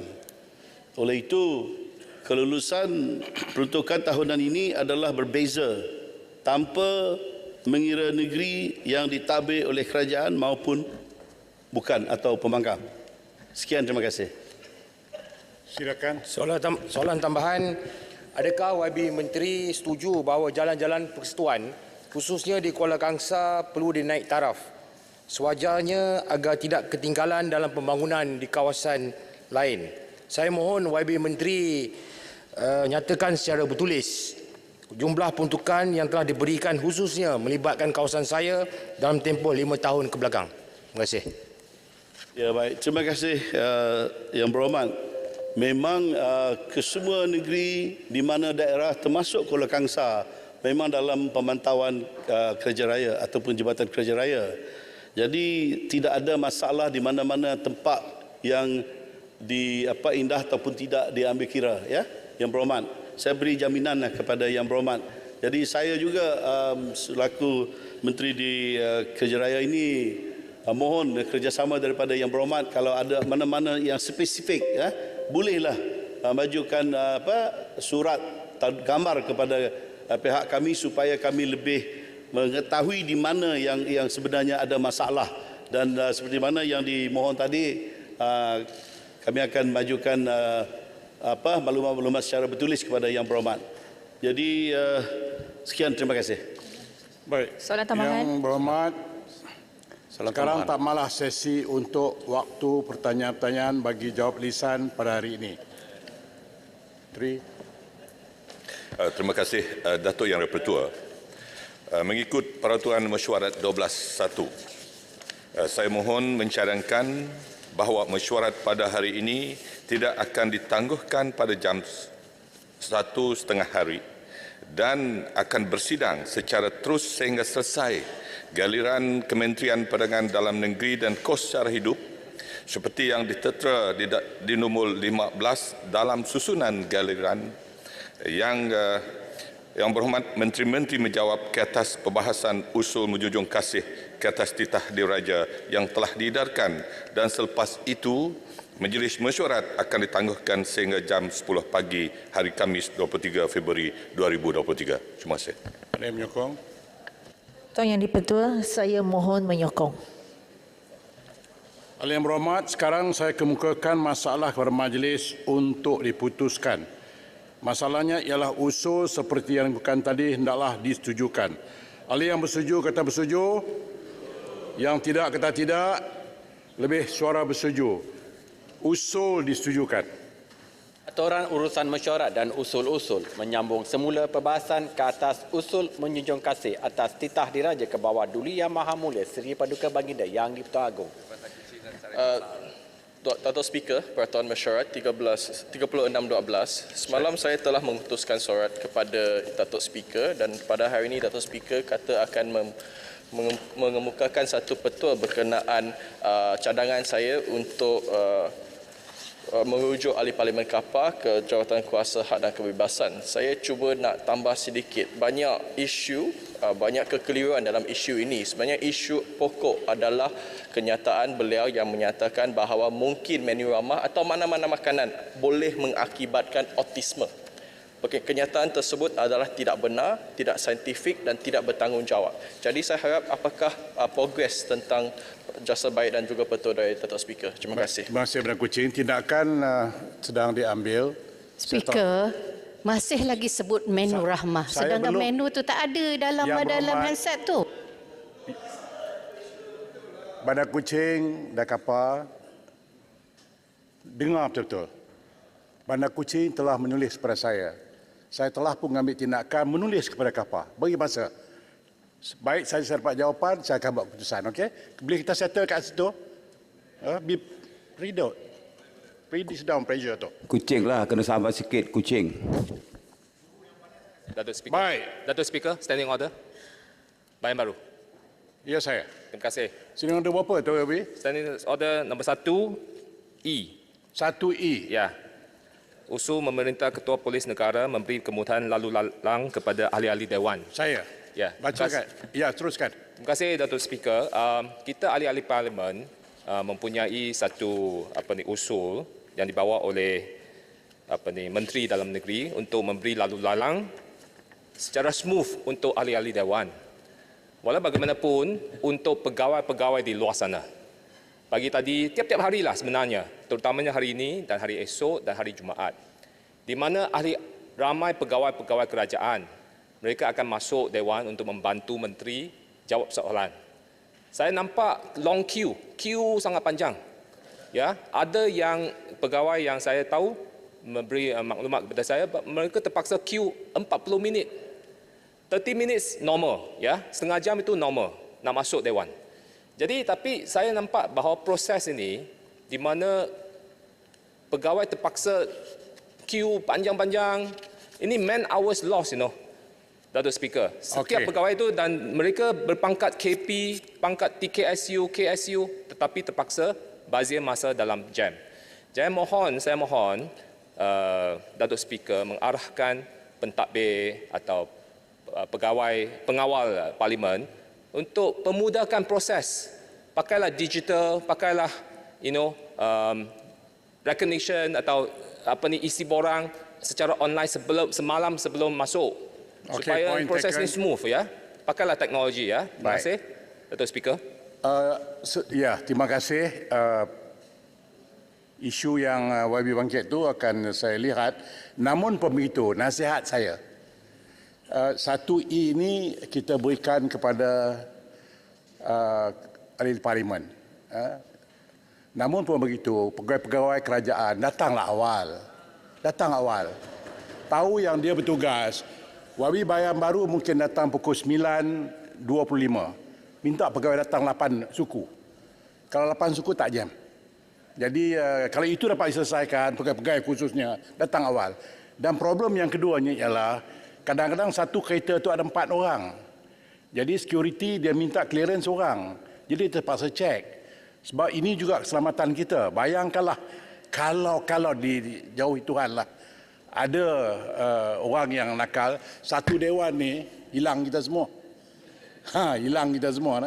Jadi saya tidak mau risiko itu terjadi dan saya akan pastikan keselamatan ahli yang berhormat ialah utmost menjadi prioritas kepada saya. Namun begitu, isu yang dibangkitkan oleh YB itu saya akan lihat supaya kita dapat. Terima kasih Datuk Speaker. Kita cuma mau menggunakan teknologi supaya pemudahkan. Ya. Kerana kesianlah pegawai itu tunggu lama. Terima kasih. Terima kasih. Juga mungkin boleh guna bas yang Baik, terima kasih. Hari ini bermulanya giliran bagi Yang Berhormat Menteri menjawab perbahasan usul menjunjung kasih di atas titah diraja selama 2 hari, iaitu hingga hari esok 23 Februari 2023. Saya ingin mengingatkan semua ahli yang berhormat agar tidak membangkitkan isu baru semasa YB Menteri menjawab. Ini bagi memberi peluang kepada YB Menteri menjawab isu-isu yang telah dibangkitkan semasa perbahasan. Maknanya kalau isu itu tidak dibangkitkan semasa perbahasan, YB tidak dibenarkan untuk bangkit isu baru dan saya minta Menteri juga jangan jawab sekiranya ianya isu baru. Oleh kerana hanya 2 hari saja untuk YB Menteri menjawab perbahasan ini, YB Menteri hanya perlu menjawab isu-isu yang dibangkitkan oleh Yang Berhormat yang sedang berada dalam Dewan ini. Manakala isu-isu yang dibangkitkan oleh ahli Yang Berhormat yang tiada dalam Dewan akan diberikan jawapan secara bertulis. Maknanya, Menteri kena parti betul-betul dan bertanya, adakah Yang Berhormat bertanya itu ada dalam Dewan? Kalau tidak ada, skip. Move to the next person. Sebab kita tidak, masa kita memang terlalu singkat. Selain itu, Wakil Menteri yang telah memberikan komitmen untuk memberikan jawapan bertulis ke atas isu-isu yang dibangkitkan perlu memberikannya dalam tempoh 5 hari bekerja. Now, menteri-menteri yang promise, saya akan beri jawapan bertulis. Saya akan, you better honor your words. 5 hari kena berikan jawapan bertulis kepada wabi-wabi yang bertanya. Okey. Untuk itu kita mulakan. Ya Muhammad, boleh saya dapat klarifikasi sedikit. Tadi Yang Berhormat Speaker mengatakan Yang Berhormat Menteri akan memberi jawapan bertulis kalau ahli yang membangkitkan perkara-perkara tidak ada dalam Dewan. Ya. Persoalannya, adakah itu perkataannya boleh ataupun mesti? Kalau tak ada, mesti bertulis. Sebab ahli-ahli yang ada dalam Dewan ni, walaupun tak membangkitkan isu itu, perlu mengetahui jawapan itu. Sedangkan kalau bertulis, hanya Yang Berhormat berkenaan saja yang tahu. Jadi kalau perkara penting, umpamanya, dibangkitkan oleh seorang ahli yang kebetulan tak ada dalam Dewan, tapi perkara penting perlu diketahui oleh ahli-ahli yang ada dalam Dewan. Saya rasa perkataan yang boleh digunakan, boleh memberi jawapan bertulis, tapi tak semestinya compulsory. Tak ada aja bertulis. Okey. Ya. Terima kasih. Saya buat keputusan bahawa sekiranya ahli Yang Berhormat bertanya semasa jawapan diberikan beliau tidak berada di dalam Dewan, makanya Menteri boleh memberikan jawapan bertulis kepada beliau. Terima kasih. Baik, kita mulakan dengan Kementerian. Tuan Speaker yang saya sangat-sangat hormati. Yang sangat-sangat saya hormati, atas isu peraturan 36.4. Tolong baca. Menjadi kesalahan bagi ahli-ahli Dewan yang menggunakan bahasa yang kurang sopan. Saya telah membangkitkan isu tindakan melampau Yang Berhormat Kubang Krian kemarin, di mana Yang Berhormat Kubang Krian telah mempersoalkan kewibawaan dan kebijaksanaan Tuanku apabila menyatakan dalam perbahasan bahawa Tuanku membacakan teks yang disediakan oleh kerajaan. Ini adalah tindakan yang sangat melampau, di mana beliau telah mempersoalkan kebijaksanaan Tuanku dalam memberikan titah semasa upacara pembukaan Parlimen. Saya minta Tuan Speaker telah janji untuk buat ruling. Saya dengan rendah diri memohon satu ruling dibuat atas perkara ini. Terima kasih. Saya telah pun meminta semua pihak yang terlibat, termasuk juga penasihat undang-undang dan sebagainya, memberikan nasihat kepada saya, dan insya-Allah saya kira hari ini saya akan dapat membuat keputusan tersebut, dan insya-Allah jawapan akan saya berikan kepada YB. Insya-Allah. Sabar. Terima kasih Tuan Speaker yang saya sangat-sangat hormati. Terima kasih. Kita mulakan dengan Kementerian Kewangan. Silakan. Bismillahirrahmanirrahim. Assalamualaikum warahmatullahi wabarakatuh. Salam sejahtera, salam perpaduan. Menteri, kejap. Apa tu? 36-12. Sebab bacakan. Ya, bacakan. Mana-mana ahli yang mengelirukan kenyataan mana-mana ahli yang mengeluarkan kenyataan yang mengelirukan Dewan adalah disebabkan sebagai menghina majlis, dan ahli itu boleh dirujuk kepada Jawatankuasa Hak dan Kebebasan. Hari ini saya tak mahu rujuk kepada Jawatankuasa Hak dan Kebebasan. Saya nak minta supaya Menteri Kewangan ini tolong berbetulkan. Menteri Kewangan sebelum ini telah menjawab satu persoalan yang tidak tepat, iaitu bila Yang Berhormat Macang tanya soalan tadi. Pada 2014 kerajaan telah menyediakan clearing house dengan UN. Mana kata kita duit Malaysia ditukar terus dengan UN, tidak melalui US. Yang Berhormat tidak menjawab yang itu. Yang Berhormat kata akan dibuat dengan mana saja mata wang yang boleh menguntungkan. Mata wang utama dunia ni yang ni ada UN, Japan apa nama? Isu yang menghina majlis ni apa dia? Bukan menghina, ni perkara yang mengelirukan. Oh, mengelirukan. Okey. Ya, jadi saya minta Yang Berhormat tolong betulkan bahawa clearing house tu sekarang ni apakah telah berfungsi ataupun tidak pada 2014. Yang keduanya, bila kita nak buat pakatan dengan mana-mana currency utama saja. Sekarang ni saya nak bagi tahu, Wali Muhammad jawab pada Yang Muhammad Bagan yang tanya soalan perkara itu, jawapannya ialah duit kita akan stabil. Saya baru keluar daripada ni saya dah keluarkan ni, 1 minggu duit kita telah jatuh daripada RM4.23 hari kemarin RM4.44. Kejatuhan yang luar biasa berlaku Yang Muhammad. Yang Muhammad tanya soalan pun Yang Muhammad tak tengok yang ni. Jadi macam mana boleh stabil? Saya nak tanya seminggu ni RM4.23 2 Februari, hari ini 22 Februari. Itu soalan asal soalan saya. Saya puas hati. Tapi Yang Berhormat, saya pun tak faham mengapa tak puas hati. Daripada RM4.75, sekarang sudah kukuh kepada RM4.24. Sebelum sekarang RM4.43. Sudah kukuh. Kalau masa zaman Yang Berhormat, RM4.75 lagi teruk. Jangan buang masa lah. Biarkan Yang Berhormat di dalam Menteri Kewangan jawab. Baik, saya dengar. Terima kasih Bagan. Ini Yang Muhammad Bagan. Hari ini 2 Februari, banyak mak sikit lah. 2 Februari RM4.23. Hari ini 22 Februari RM4.44. Dia baca buku mana? RM4.75.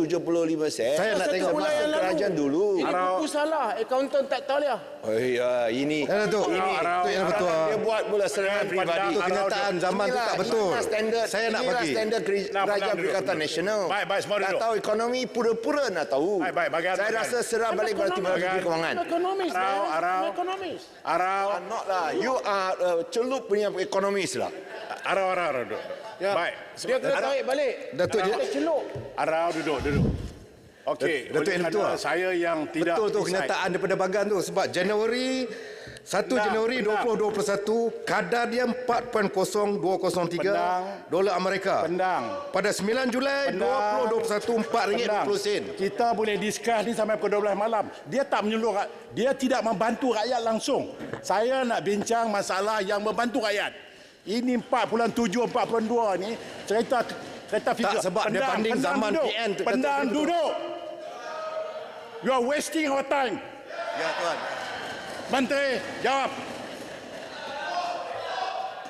Kiran. Sebelum saya menjawab tanya-tanyaan yang telah dibangkitkan oleh ahli-ahli yang berhormat, sukacita saya menzahirkan setinggi-tinggi penghargaan menjunjung kasih ke atas titah diraja semasa Majlis Istiadat Pembukaan Mesyuarat Pertama Parlimen ke-15 pada 13 Februari yang lalu. Terima kasih kepada semua ahli yang berhormat seramai 28 orang yang antara lain telah menyentuh portfolio Kementerian Keuangan. Semua pandangan, teguran, cadangan diberikan oleh ahli yang berhormat berhubung perkara yang telah dibangkitkan berkaitan Kementerian Keuangan amatlah dihargai.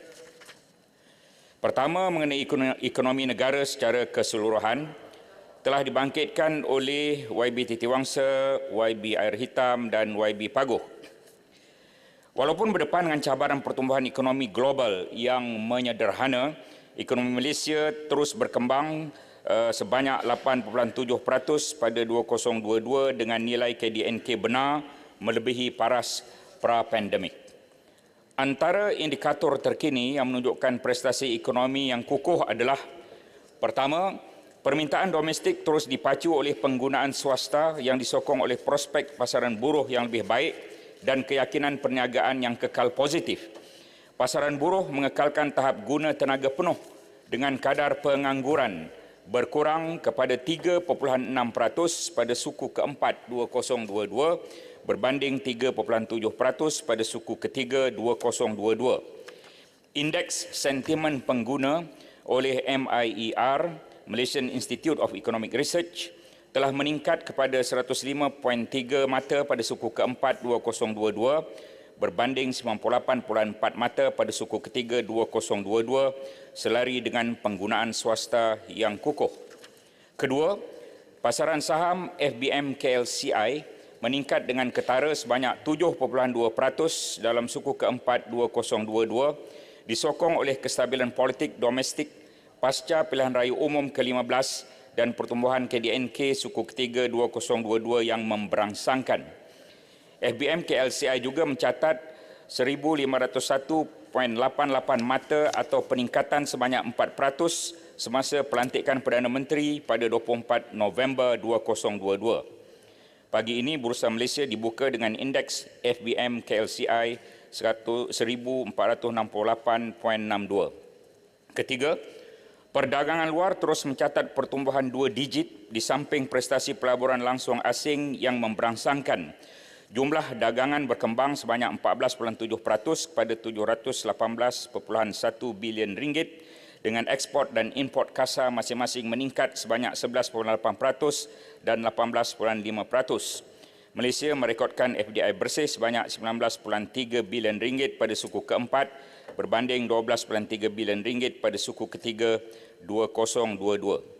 Keempat, inflasi bagi suku keempat 2022 telah menyederhana kepada 3.8%. Antaranya berikutan pelaksanaan langkah kawalan harga, khususnya melalui pemberian subsidi kepenggunaan oleh kerajaan bagi mengimbangi kenaikan harga makanan.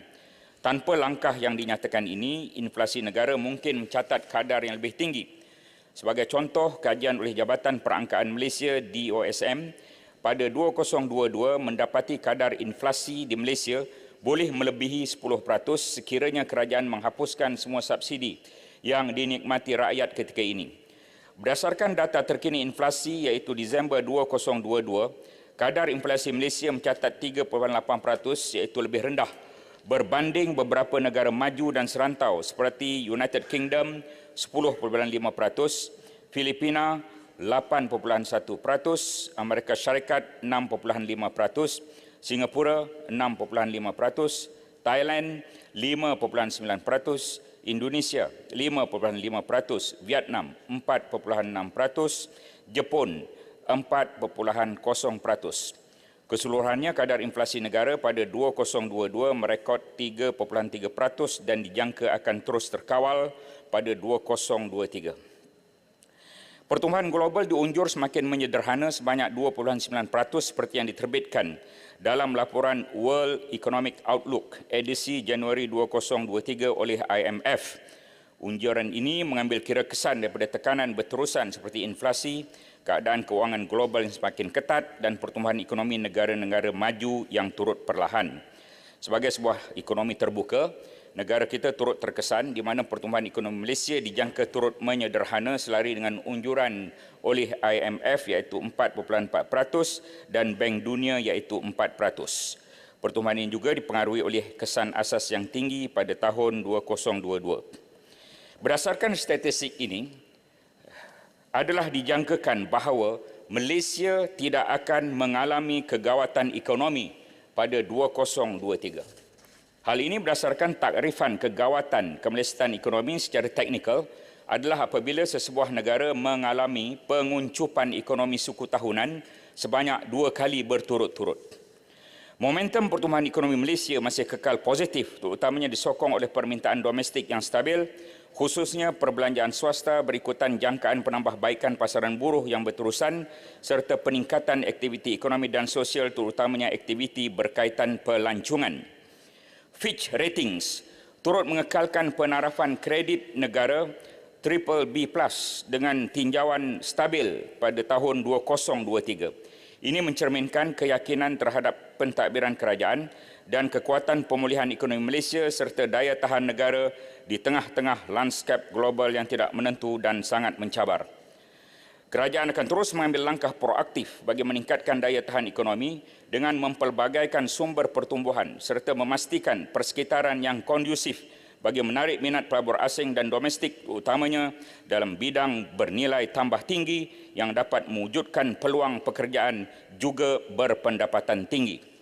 Kementerian Kewangan sedang merangka Belanjawan 2023 yang akan dibentang pada Jumaat ini pukul 4 petang. Tentunya akan memberi tumpuan kepada pembinaan Malaysia yang berdaya tahan, makmur, berpandukan konsep madani untuk mencapai visi mewujudkan masyarakat Malaysia yang adil melalui penerapan aspek keterangkuman dan kesaksamaan.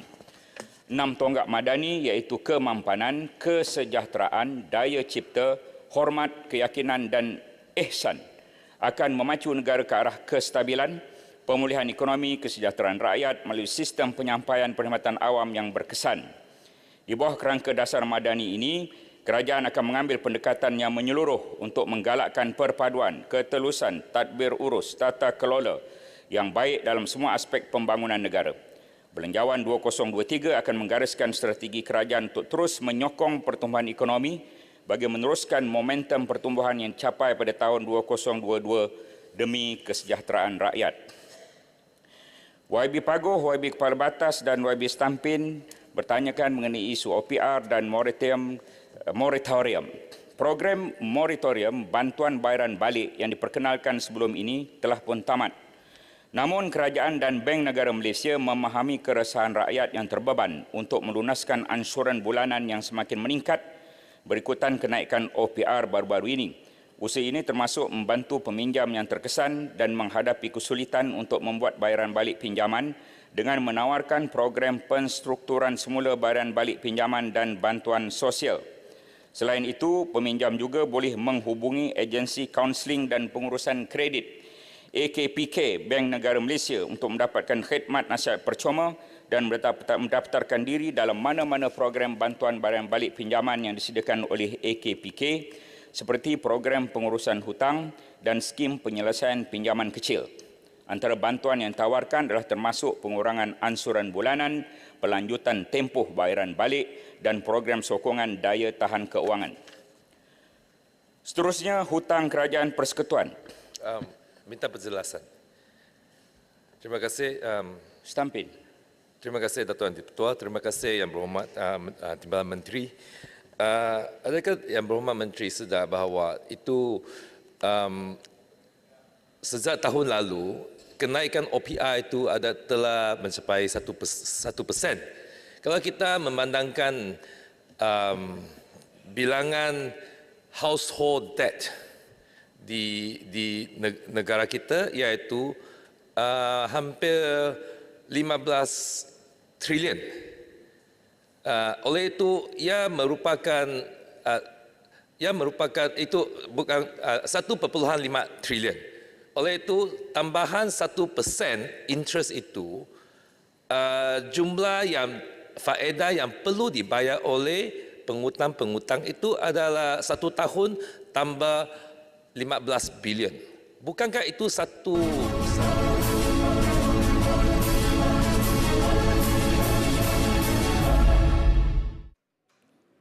Baik, masih lagi bersama saya Carol Hafiz, News langsung dari Parlimen, dan ketika ini sedang berlangsung bagi giliran Yang Berhormat Menteri-Menteri menjawab ke atas perbahasan usul menjunjung kasih ke atas titah diraja akan berlangsung selama 2 hari bermula hari ini 22 sehingga 23 Februari iaitu esok, dan jawapan oleh Yang Berhormat Menteri ke atas perbahasan titah diraja. Dan saya kongsikan kepada anda, ini adalah susunan giliran menjawab, dan ketika ini Yang Berhormat Ahli Pontian mewakili Kementerian Keuangan sedang membahaskan perkara berkenaan, diikuti Kementerian Kemajuan Desa dan Wilayah, Kementerian Peladangan dan Komoditi, Kementerian Pengangkutan, Kementerian Pertanian Keterjaminan Makanan, Kementerian Ekonomi, sehinggalah kepada Kementerian Perdagangan Dalam Negeri dan Kos Sara Hidup. Semuanya 15 kementerian untuk hari ini akan dibenarkan untuk menjawab kepada titah diraja pada hari ini. Dan sebelum itu, untuk saya kongsikan sedikit jawapan yang kita terima, khususnya soalan nombor 1 berkaitan dengan